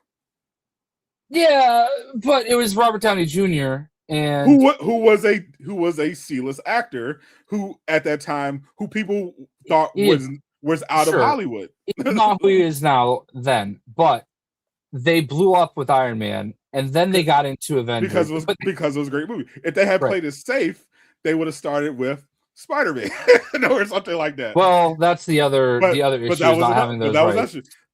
And that's why it happened. It was kind of a happy accident because Marvel out of desperation had sold the film rights to Spider-Man to Marvel to Sony out of desperation. Sony rejected all the other characters they offered them. So, the X-Men were tied up with 20th Century Fox. Hulk was tied up with Universal. So it was kind of a show. They were like, okay, what heroes do we have left? And fuck it, let's do an Iron Man movie. But and it worked out. And what Gabe is talking about here is when you give Gunn the opportunity. That this is my big problem with James Gunn is I love him for it as much as I feel like he's using it as a crutch. You see him do a Suicide Squad, and he brings in all of these unknown characters. Nobody knew who the fuck Peacemaker was when he came out in Suicide Squad, all right? Nobody knew who most of these characters were, and he's so good at getting people interested in them, but then he takes over a whole thing at once, and he's dicking around with Guy Gardner in the Justice Gang, and he's first thing he puts out is Creature Commandos, which was good, but also animated and not for everybody, and also not his obsession with fucking Rick Flag. Rick Flag is in everything. It's weird, and it's like if I got the opportunity to take over, and I was like, you know what I'm gonna do? I am going to shove Masters of the Universe into everything. Okay, you're gonna see Skeletor in fucking everything, and you know what? At a certain point, it might just not work. You have that's my big issue with James Gunn right now running DC. Superman movie being first, 100% should happen every single time. 100%. But you can't go from Superman to Supergirl right away. If you did that, 7 movies in, probably in a better spot to do it. But you've got even the stuff. Yeah, Lantern should have been out first. Yeah, realistically, the first DCU show should have been Lanterns. The first movie, Superman. The second movie should have been Batman Brave and the Bold. The third movie, Man of Tomorrow. You should have gotten a second Superman movie before Supergirl, for sure. I don't need Supergirl's backstory to understand that she's coming in to help her cousin fight Lex Luthor. I don't need to see that. I don't need to see her coming of age. I do think it could have been great if they had done a better job with it. It could have been like a Logan type of thing where it's just, or even though you have kind of low expectations, it just kind of goes insane because it's such a good story. It had the source material had the potential. The execution just wasn't there, unfortunately. Yeah, and on top of that, there's just not enough.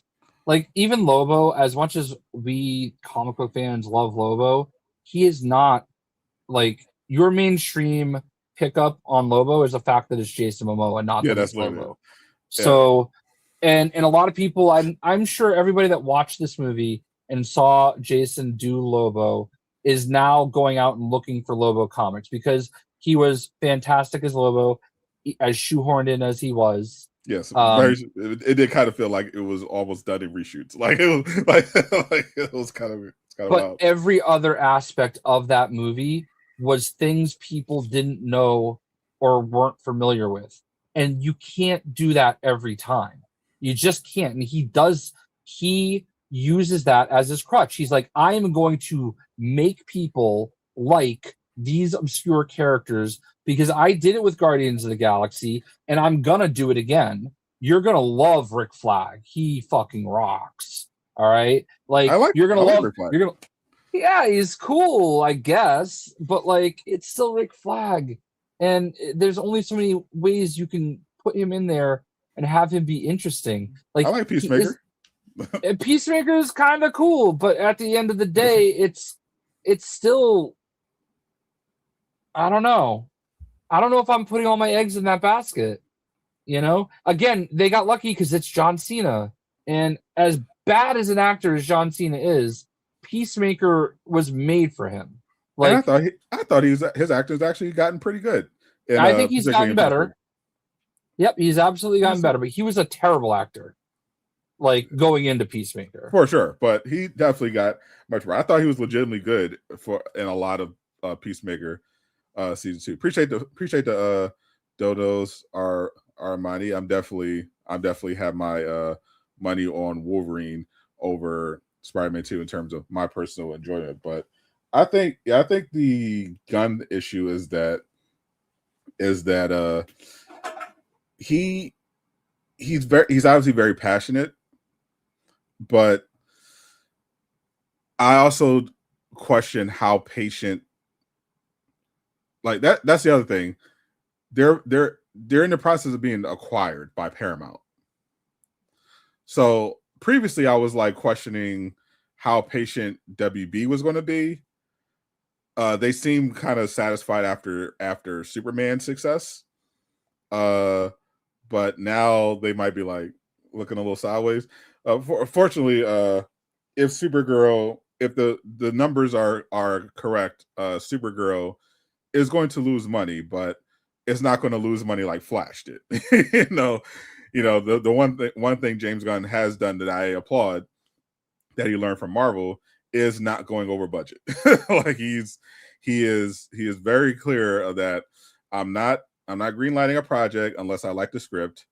And I mean, liking the script kind of is another issue, but he's been avoiding reshoots and trying to keep the budgets in line so that even if they don't hit the numbers that they are hoping for, they'll still kind of come out ahead. So that's good so far. But yeah, I definitely think there's reason to question the lineup, because even when he first announced it, I was excited as everyone else, especially DC fans. But when I saw that his big plan for Wonder Woman was a Game of Thrones style show called Themyscira, where Wonder Woman doesn't appear, I was like, what is blood cooking? but that's my point. He thinks that he can just turn water into wine. Like, I'm like, I don't know about that with you. I was like, I was like, I don't know about that with you. I was like, yeah, Superman, yes. Brave and the Bold, absolutely. Woman of Tomorrow, for sure. That could work. Lanterns, I'm intrigued. Yeah. No Flash, no Wonder Woman. A little weird. like a lot. Now we're gonna have, the animated lineup is interesting, but but right now it's weird. Like compared to the start of the MCU, you had, Iron Man 2, Thor, Captain America, Hulk, the Avengers, and so far for the DCU, it's Creature Commandos, Peacemaker season 2, Superman, Supergirl, Woman Tomorrow, Clayface, and Lanterns. And Lanterns look sus. I mean, Lanterns looks. The second trailer was a lot better than the first trailer. I will say, and I think their Jon Stewart is fantastic. Gabe is very happy, in particular with the choice. I think Lanterns is going to be good. I think some people are going to owe James Gunn an apology on that one. I'm willing to go out on a limb here and say Lanterns, despite the vibes people got the trailer for that first trailer in particular, I think Lanterns is going to be really good. Maybe it's cope, but I need to believe Jon Stewart's first appearance in the DCU isn't going to be ass. I think this is going to be one of those situations where the acting is good and everything is fine, but if we're not in space by episode 3, what the fuck are we even doing? You know what I mean? Like why? How has Jon Stewart not been to Oa yet? You know what I mean? Like, because that's what happens when you become a Green Lantern. The ring captures you and takes you to Oa. You don't have some guy on Earth saying, "Oh, I'm gonna just teach you." That's not how it works. At a certain point, like, I don't know. We'll see.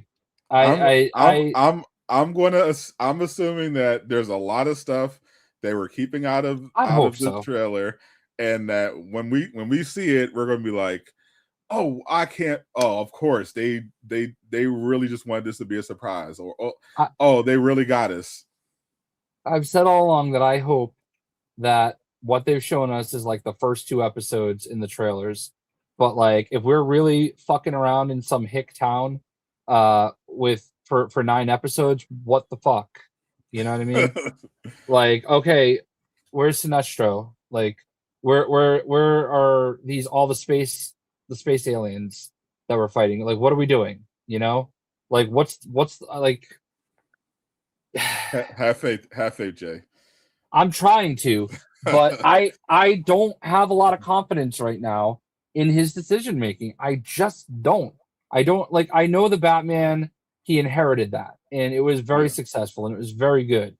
You need to find a way to either roll that into the DCU and go with it, or like, I'm sorry, Patman.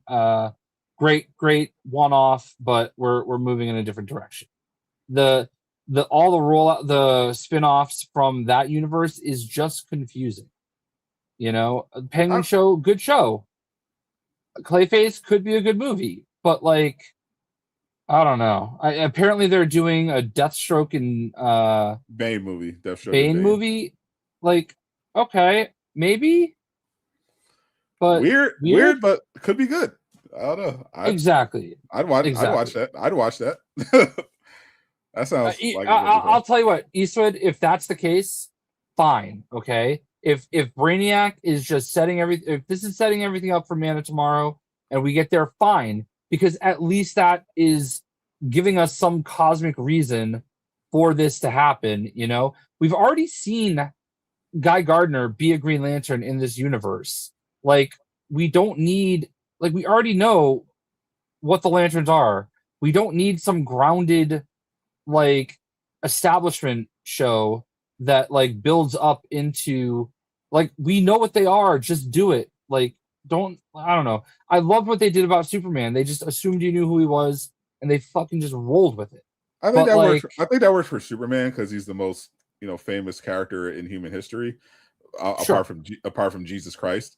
I don't think maybe Mickey Mouse. Yeah, I don't think as many people know, John Stewart like in Hal Jordan, especially considering how horribly the Ryan Reynolds the Green Lantern movie went.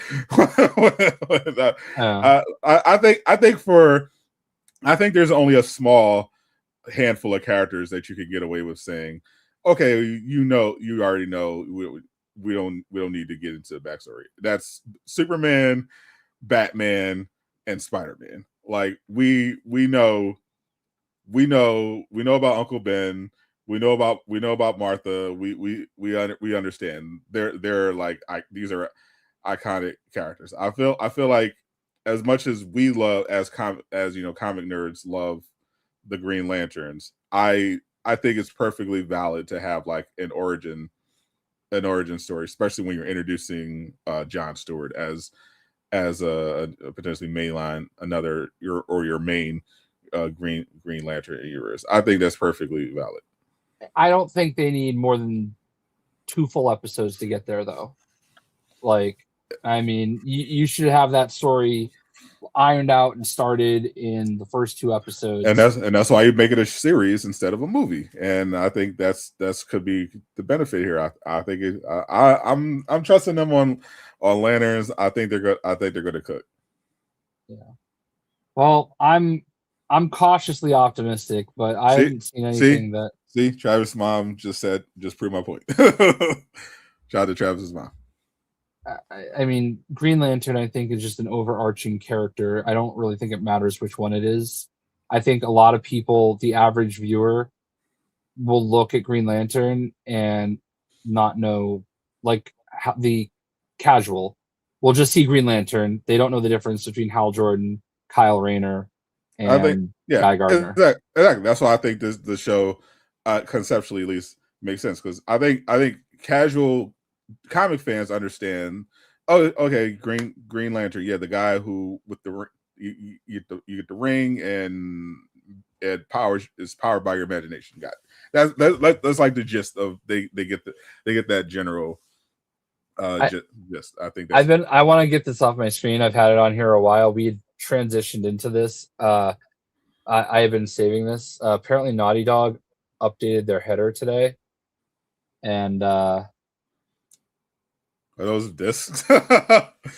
yeah, I see what they're doing. It's basically all of their games and everything, and this is, I think, supposed to be like on the ship in Intergalactic. But the timing of it timing is unfortunate. is quite interesting.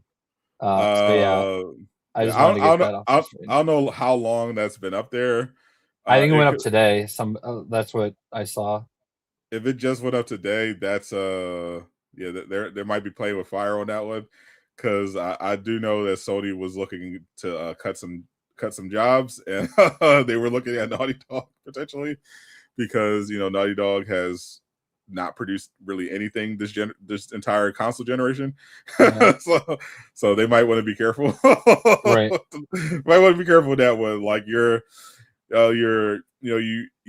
made them some good money with even though The Last of Us 2 didn't make as much money as The Last of Us Part 1, but you haven't made anything since except remasters.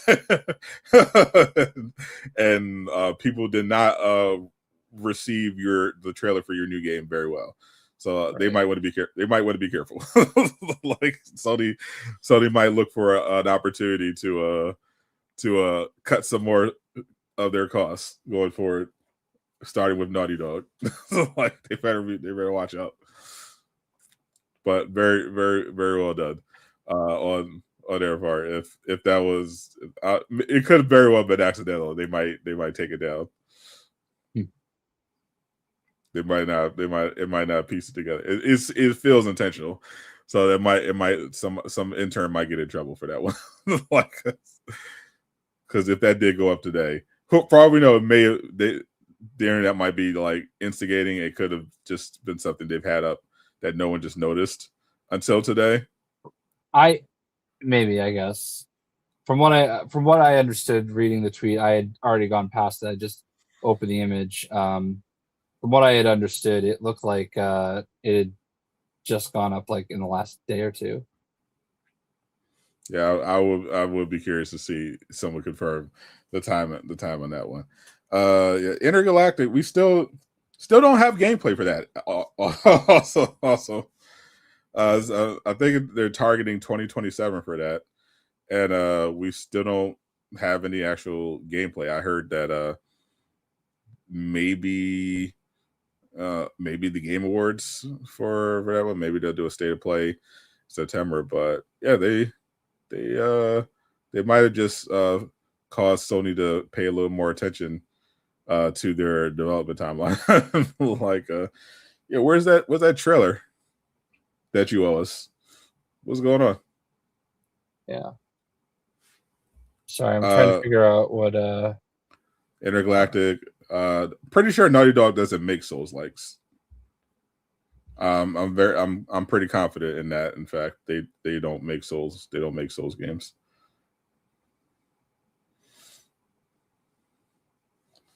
Social media intern in Chuckle's office right now getting scolded. 100%. Like, so somebody's getting scolded, whether it was intentional or not.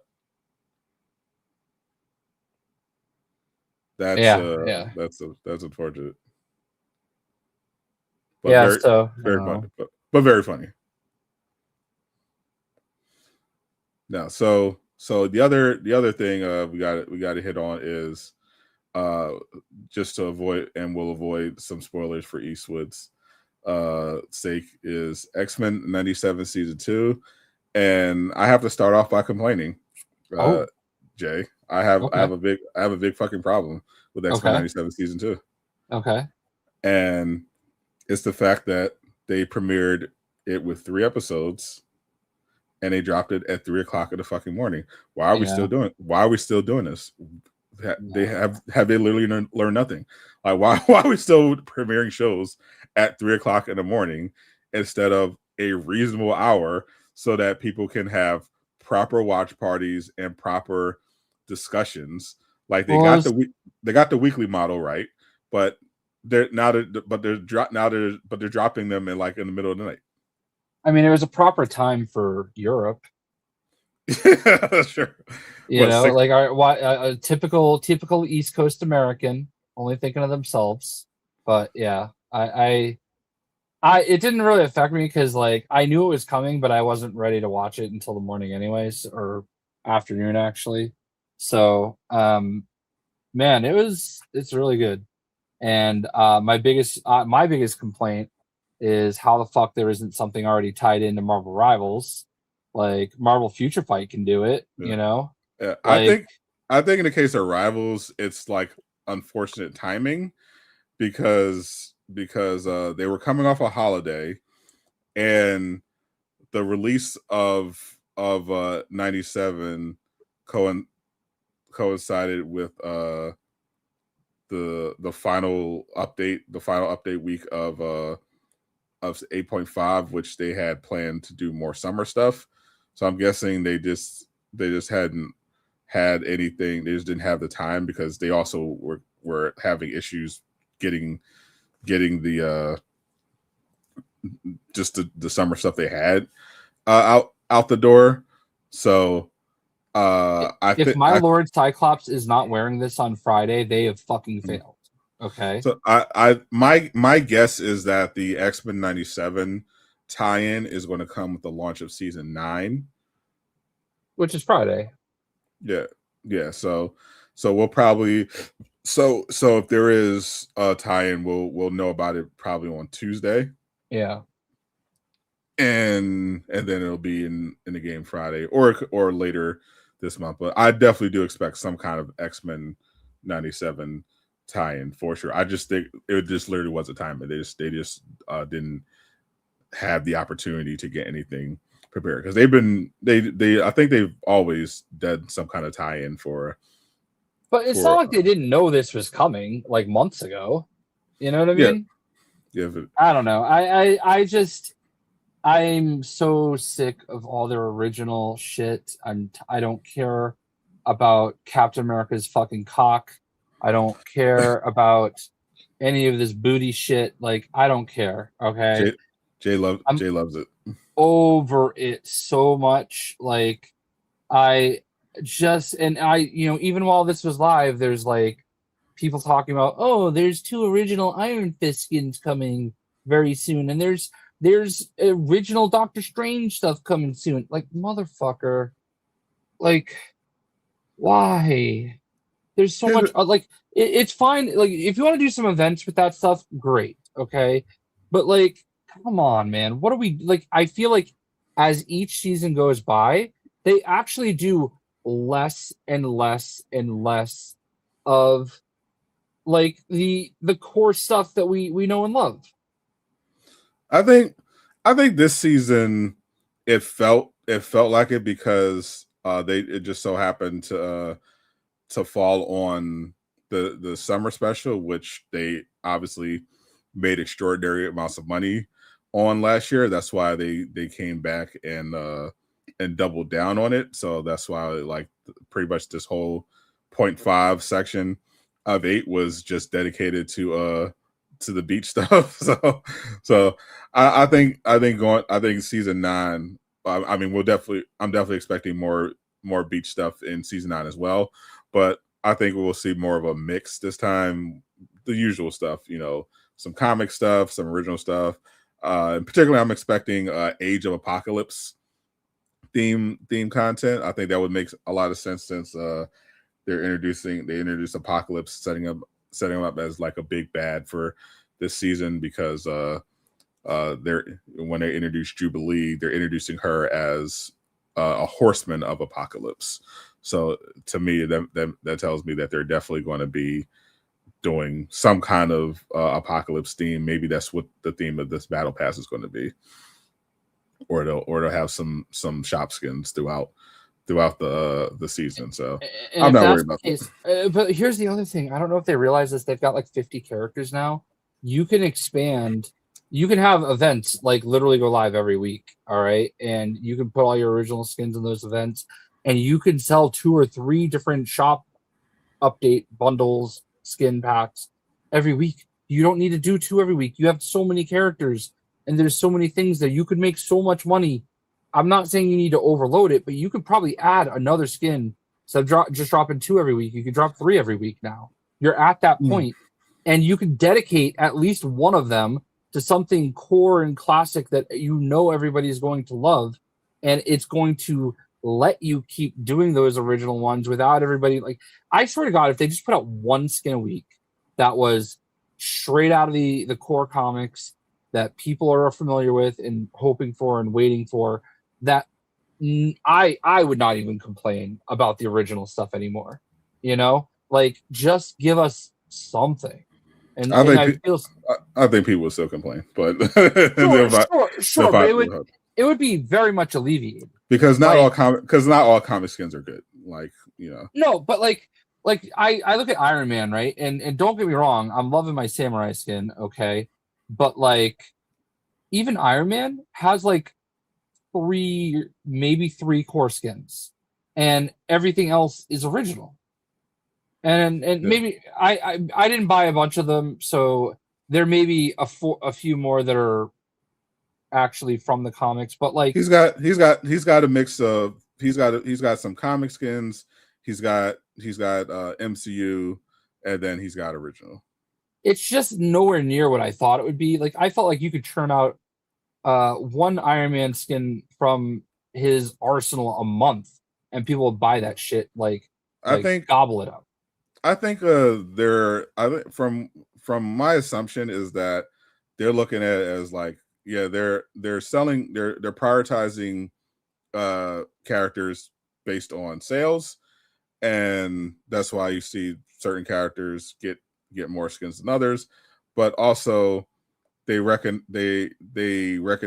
realize that they have a large roster. They also understand that they're trying to have a game that lasts 10 years or whatever. I understand that as much as possible. So I think with the amount of content they're releasing, the reason why they are having so much original content all loaded every season is because they don't want to get to a point where they're potentially running low on material, because there are a ton of comic skins, but there aren't that many for each character that most people actually care about. Like, I'll tell you what, man. Marvel Heroes Omega says otherwise. I mean, that game's dead. So, but yeah, I mean that game was mismanaged at a management level for sure. Yeah, but I think they are. I think they wouldn't have, and that's the other thing. I don't think they would have as many original skins if they weren't selling as well. Yeah, well, because they put all thirst trap skins out. Like, exactly, it sells. And but I do think that, like, again, just throw a bone once a week. Like, add a 3rd skin into the rotation that is guaranteed to be a core classic, skin for some character just once a week. And then you could probably do original shit all the time. I mean, and they typically do dedicate, parts of the updates to different. I think this 8.5, I think, was the first time they just released straight up original skins, because they were just promoting the summer stuff, which again made them a lot of money. So I can't really blame them for that, because typically, like, I think recently we got the Fear Itself Hulk, Fear Itself Thing costume. So they're still, they have some comic stuff in the Battle Pass. So they're definitely still, cooking up with the original, with the comics, and and we got the recently MCU we got the comic Daredevil from the year 1. So they're still cooking stuff up like that. But yeah, right. And this is exactly what I'm talking about. Stuff. And I'm like if I don't have like Gambit's death needs to be this season for sure. Like, what are we doing if we don't? You know what I mean? Like, that is an iconic Gambit outfit. I guarantee you that shit would sell. Cyclops, dude. There's so many. I want Phoenix Force Cyclops first, but like I need this. Like what this should be in the game, you know? I definitely expect This should be in the game. This should be in the game. Like they're awesome suits, you know? Do a whole X-Men 97 event. You know, like there's 4 characters. There's Storm, and those 3. Like, what are we doing? Well, we do know. Well, I do know for sure, and I appreciate the 5. We're not allowed to say what we like about this game yet, but I do. We do know for sure. At the very least, we're getting some fresh MCU costumes in season 9 because of the Age of Ultron new event and / game mode that's dropping later this month. So. They're not comics, but they're MCU people. A lot of and people. That's fine. MCU comics, whichever. Love MCU. Obviously we're definitely going to have the MCU Ultron, which will be fun. But I do hope that they learn from the Avengers Doomsday, the Doomsday Loki event, and do more than 2 MCU costumes because. Yeah, the MC Iron Man, they were great, but only 2 is crazy. Like especially because of how lackluster that mode ended up being. But for Age of Ultron, absolutely 100% need the Ultron, the Cap, the Thor, and the Scarlet Witch for sure from the movie. Non-negotiable. They got it. They got to have them. And I actually think they should bring in some MCU skins from Avengers 2012 that they didn't have from that season because I feel like they got to owe us for that one. I feel like that was a little lackluster. Like we could use more. We need more than 2. Like they sold us this lobby animation where we got all the Avengers lining up. And only one of them has a skin from that actual movie. Yeah, that's what I'm talking about. Like that's kind of wild. Like because Loki wasn't part of the Avengers, so he's not in the lobby screen, MC screen, right?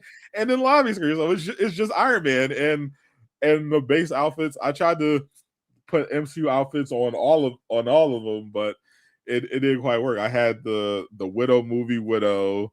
I had the Love and Thunder Thor, the Avengers 2012 Iron Man, and the Infinity War Cap. It's just not the same. It didn't hit the same. I'm like, well, you gotta give us more MCU costumes. Like I in that regard, I do agree. Like it was definitely a missed opportunity. Like going in when they planned that Avengers mode, they absolutely I feel like should have had a battle pass with like at least 4 Avengers 2012 costumes on it, 100%. And I hope that the one thing I do hope, I hope they have a pass with some of the Age of Ultron skins, and I think it would be cool if you can unlock the MCU Ultron one by playing the new mode. And this is me hoping that the new mode is them bringing back the Ultron battle matrix, and they make that the reward for. I hope for your sake you get it. I'm begging Guang, please Guang, bring back Ultron battle matrix, please, and make it permanent. Please save me from having to play ranked more than I need to. At this point, especially now, like I don't care anymore about ranked. I got GM. I don't care. I'm just gonna play going forward. I'm just gonna play until they improve rank. I'm just gonna play my 20 games a season and call it. And I only played a little bit extra this season because I was close to GM. So I figured, all right, fine. I'll just play the rest to get the GM. But outside of that, like if I had Ultron Battle Matrix, I would not touch ranked. once I had my gold reward skins, I would not touch ranked if I had Ultron Batman. That's all I would play. I actually was talking about my wife and I. All right, so today we went to Connecticut because we went to my cousin's daughter's graduation party, which is fucking wild to me because my cousin Jeremy is my age. She's like 6 months younger than me. Maybe we graduated high school together. Like, it's wild to me that his daughter is now graduated high school and going to college. So that part was weird. But while we were driving back from Connecticut, I was talking about an idea that I just had. Like, I'm going to start doing when I'm streaming Rivals. You can make donations to make me do things. So, like, for $10, I will play whatever character you want me to in the next match. For $20, I will play ranked in the next match. Something like that. You know what I mean? And that is outside of my 10 matches. The only way I will touch ranked is if somebody pays me to do it. Like that bad, huh? I'm willing to do that for the funds, because like I'm not a very good salesman for myself. I'm not the type that advertises become a member and stuff like that. Like and it's weird because I actually I've talked to you about the Turtle Boy guy that I follow. Yeah. And his universe, like, there's people that he knows that have kind of built a name off of working through him and stuff. And there's, long story short, there's this one chick who has like 10,000 subscribers. Actually, she just went under 10,000. And there's like a lot of controversy with her. A lot of people don't like her right now. And she talks a lot about how much money she makes. And she claims that she makes like $10,000 a month. And I'm like, it's a lot of money. There's no way. Like, yes, you stream every day, but like your best streams are only getting like 20, maybe 30,000 views. But like, on what platform? YouTube. Just on YouTube? Yeah, that is nowhere near enough to be making that much money. But she has like a million. Like, I would guess like at least 25% of her subscribers are members, which is insane to me. And she gets donos like nonstop, and it's weird to me, like, to see that. Like, I don't get it. I still doubt that you're making that much money. Although Armani is like giving us his whole paycheck tonight. Thank you. We appreciate that. Do it on our main account. Yeah, we appreciate it. Yeah, it does nothing here, but yeah. Although I don't know, maybe I did just pay for StreamYard for the year, last week. Yeah. So, but I it's wild to me, and I'm not comfortable with that, because like, I like the idea. All right, just watch the ads, please. I'll make my money that way. But, become a member for all of us, I have a Patreon that I started up, and I just leave it in the end screen to promote it. Haven't even done a community post for it. Liam, I will be doing ranked day 1 of season 9 if somebody pays for it. I mean, Jay he'll do it eventually, because he has to get his right. But if you want to see it day 1, if you want to see it day 1, we're talking dono. Yeah, day 1 is literally one of the worst days to play ranked in my rounds. Like, yeah, it's like the first day of the new season and the last day of the season are like some of the worst times to play ranked in my rivals. Generally, most times are bad to play Marvel Rivals ranked because of the current state it's in. but there are levels to it. Like, first day is like an absolute crapshoot. Have you been following the World Cup at all? Do you care? I follow this YouTuber. Shout out to Jeff Sanity. He makes really funny sports videos, and he's pretty much been my primary source of everything going on with the World Cup. I watched his most recent video where he actually decided to LARP as a Portugal fan, so he can go see Ronaldo, and he vlogged like his whole day. He researched their parade, he learned their chants, sort of in their national anthem, and he like streamed himself, showed himself at the actual match. You know, he saw, so I got to see Ronaldo make the penalty kick, and I got to see a whole thing. But yeah, outside of that and the French dude they call the dictator, I have no idea what the fuck's going on. I've enjoyed watching and following Team USA.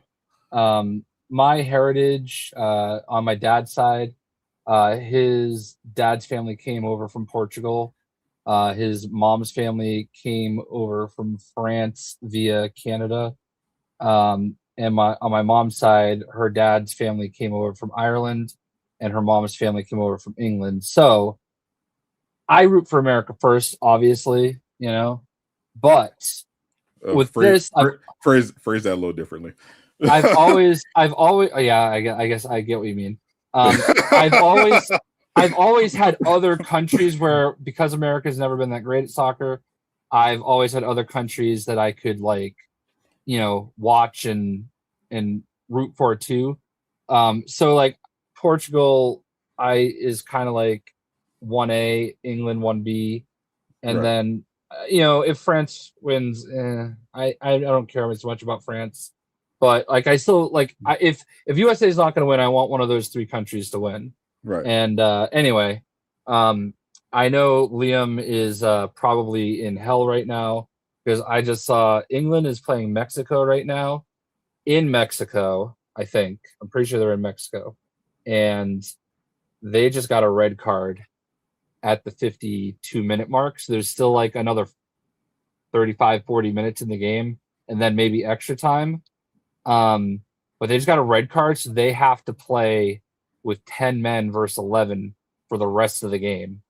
And one of the most hilarious things about the games that have been in Mexico, because Mexico, all of their games have been there, their fans have been finding the hotels that their opponents are staying at and blaring their horns outside all hours of the night. They did it to England last night. They just like thousands of people outside their hotel just partying and making noise all night to make sure they couldn't sleep. That's psychotic. I've heard of people doing that. Like I've heard of that happening because when teams come to play the Patriots, they stay in Providence, and I have heard people do shit at their hotels, which is fucking stupid. Like they'll pull fire alarms and things like that. So, yeah, but yeah, the U.S. in their last game had a guy get red carded, and there's also a big controversy about that because apparently, and I don't know how true this is, but apparently Trump called FIFA and had them review it, and they sent it to an independent counsel, and they reviewed the red card and said, because he's supposed to be suspended for tomorrow's game against Belgium, and they rescinded the red card, and now he gets to play, and Belgium is fucking livid. They're threatening to sue. Like, they are so pissed. Was it a valid red card, though, is the question. Well, they're saying it wasn't. They rescinded it. So, but don't we have like replay in Well, that's the thing. Whenever there's a red card, they do the replay on the spot, but now they're saying that it wasn't a valid red card and it shouldn't have been shown. So they took it back, and now he gets to play tomorrow. By the way, he's our best player. And a lot of people are also mad at him because he was born in Brooklyn, but he lived there for like 3 months and grew up in like England. Like his mom like just happened to like, oh wow, it's 3-1 down. That's crazy. Anyway, but like he actually grew up. He's from Nigeria, but his mom's sister was living in New York and she was visiting and ended up staying too long and had the baby there, but went back to England. So he could have played for any of the three countries because it's weird. So Yeah, I don't know. Yeah, we're talking about. Yeah, exactly. This guy chose America, and he chose America, and he's our best player. And he was supposed to not play tomorrow, but now I guess he gets to play. Well, Eastwood has spoken. The red card was not valid. Yeah, I don't know. I don't know enough about it to make a choice, like to decide that. It looked suspect. I'm gonna be honest with you. Like the red card that the English guy just got against Mexico did not look any better or worse than what the American guy got in the last game. So I don't understand. But reading Twitter, everybody seems to say that the red card seemed valid. So I'm not really watching. I just barely saw it. Yeah, I'm not watching it. I'm not watching it. I saw because when I was watching Jeff's vlog of the game, he showed some of the game. Yeah, and it looked unbelievably fucking boring. I was like, they were just like the game itself. Yeah, I mean, I'm not gonna lie. It was like the first half. They were like literally jogging around the field, just passing it to each other. I'm like, what the fuck is this? Yeah, I'm not gonna lie. I still don't think soccer is that interesting, but I get it a little bit more being attached to, rooting for America to win, because when they were down, when they were down a man in that last game against Bosnia Herzegovina, I was like, damn, like this is tough. They have a whole extra guy on the field, and like they started like getting closer and closer to possibly scoring. So like I got the intensity of it. Like every pass kind of mattered, but I have been it has been cool watching. I've said all along I grew up in a military household. My father was very patriotic. I grew up patriotic. I love our country. My absolute favorite part about the World Cup has been watching all these Europeans and Japanese come over and just falling in love with our country. Like the amount of people making videos about going to, Alabama and Texas and Boston, especially like the Scots took over Boston. You know what I mean? I understand the game, but it's fine. But like, it's just been so cool seeing how much they love our country. You don't have to understand the game to enjoy it. It's fucking boring. I understand everything about baseball. I played baseball as a kid. I played baseball video games. I know the sport. It's fucking boring. Yeah. I just bought Red Sox tickets for Pokemon Go night. Literally at the start of the podcast. Because my mom was also at the party today, and I like taking her to a Red Sox game at least once a year, and I didn't want to go to this one, but then I saw some of the stuff they're doing with it, and I was like, Mom, do you want to go to another baseball game this year? And she's like, oh, twist my arm. So Mom and I are going to go to another game in September. That's like saying red paint is more fun to watch dry than blue. Hockey is objectively so much of a better game to watch. Like the only reason I give hockey the edge is because at some point someone's getting punched in the face. Like I don't think you can really appreciate a hockey game until you go to it. It is so fast. Like it is absolutely the best sport. Like you can't, like, it just moves so fast, and it's even cooler to see in person. Like I love it when they show like football players, they give them front row seats at an NHL game, and you can tell they've never been there before. Or like CM Punk took Jey Uso, who's like Samoan from California and Florida, like never been to a hockey game before, took him to his first game, and he just fell in love with it. And it was just like, I love seeing stuff like that. Hockey's so much fun. But like the US hockey team, man, like watching Jack Hughes score that OT gold medal winner, like, I was waving my flag.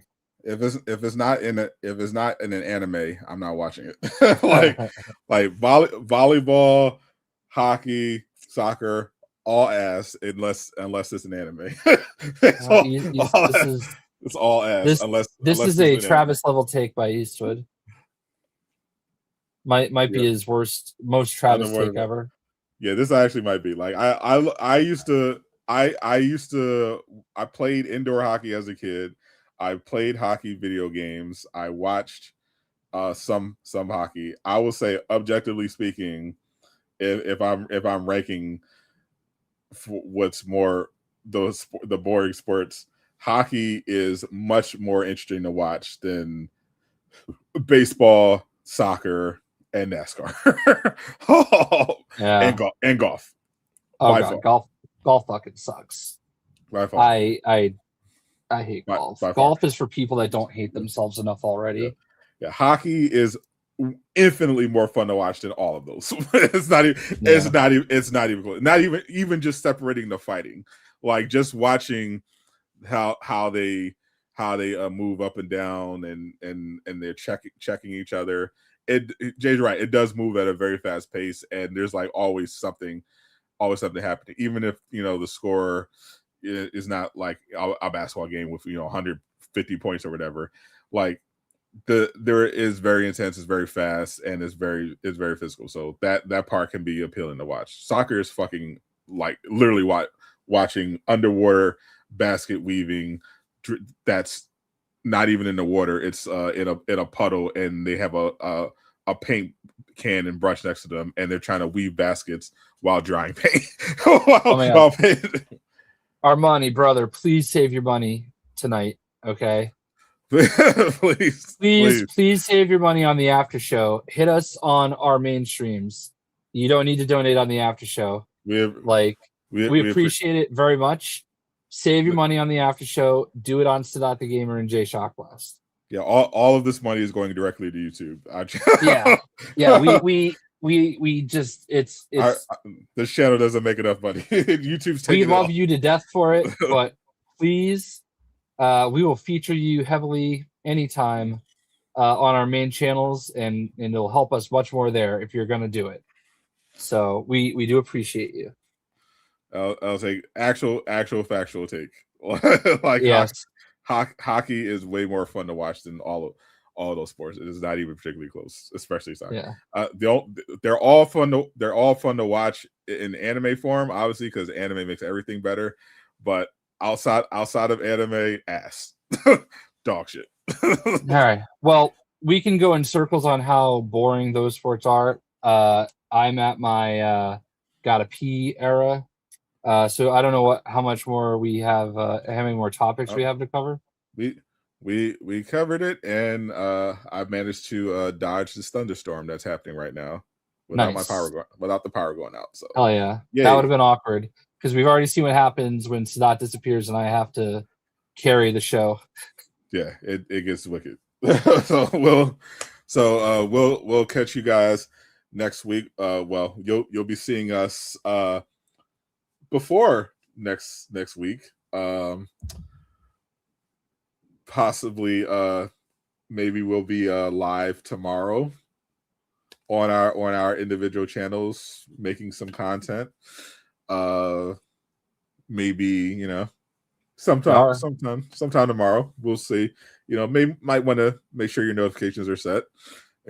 Might just in case, so you don't miss when we go live, because might be doing something tomorrow that we legally cannot talk about yet. But you never know. No, so be on the lookout for that, and also the news about Xbox should be dropping tomorrow as well. So prayers up for those developers.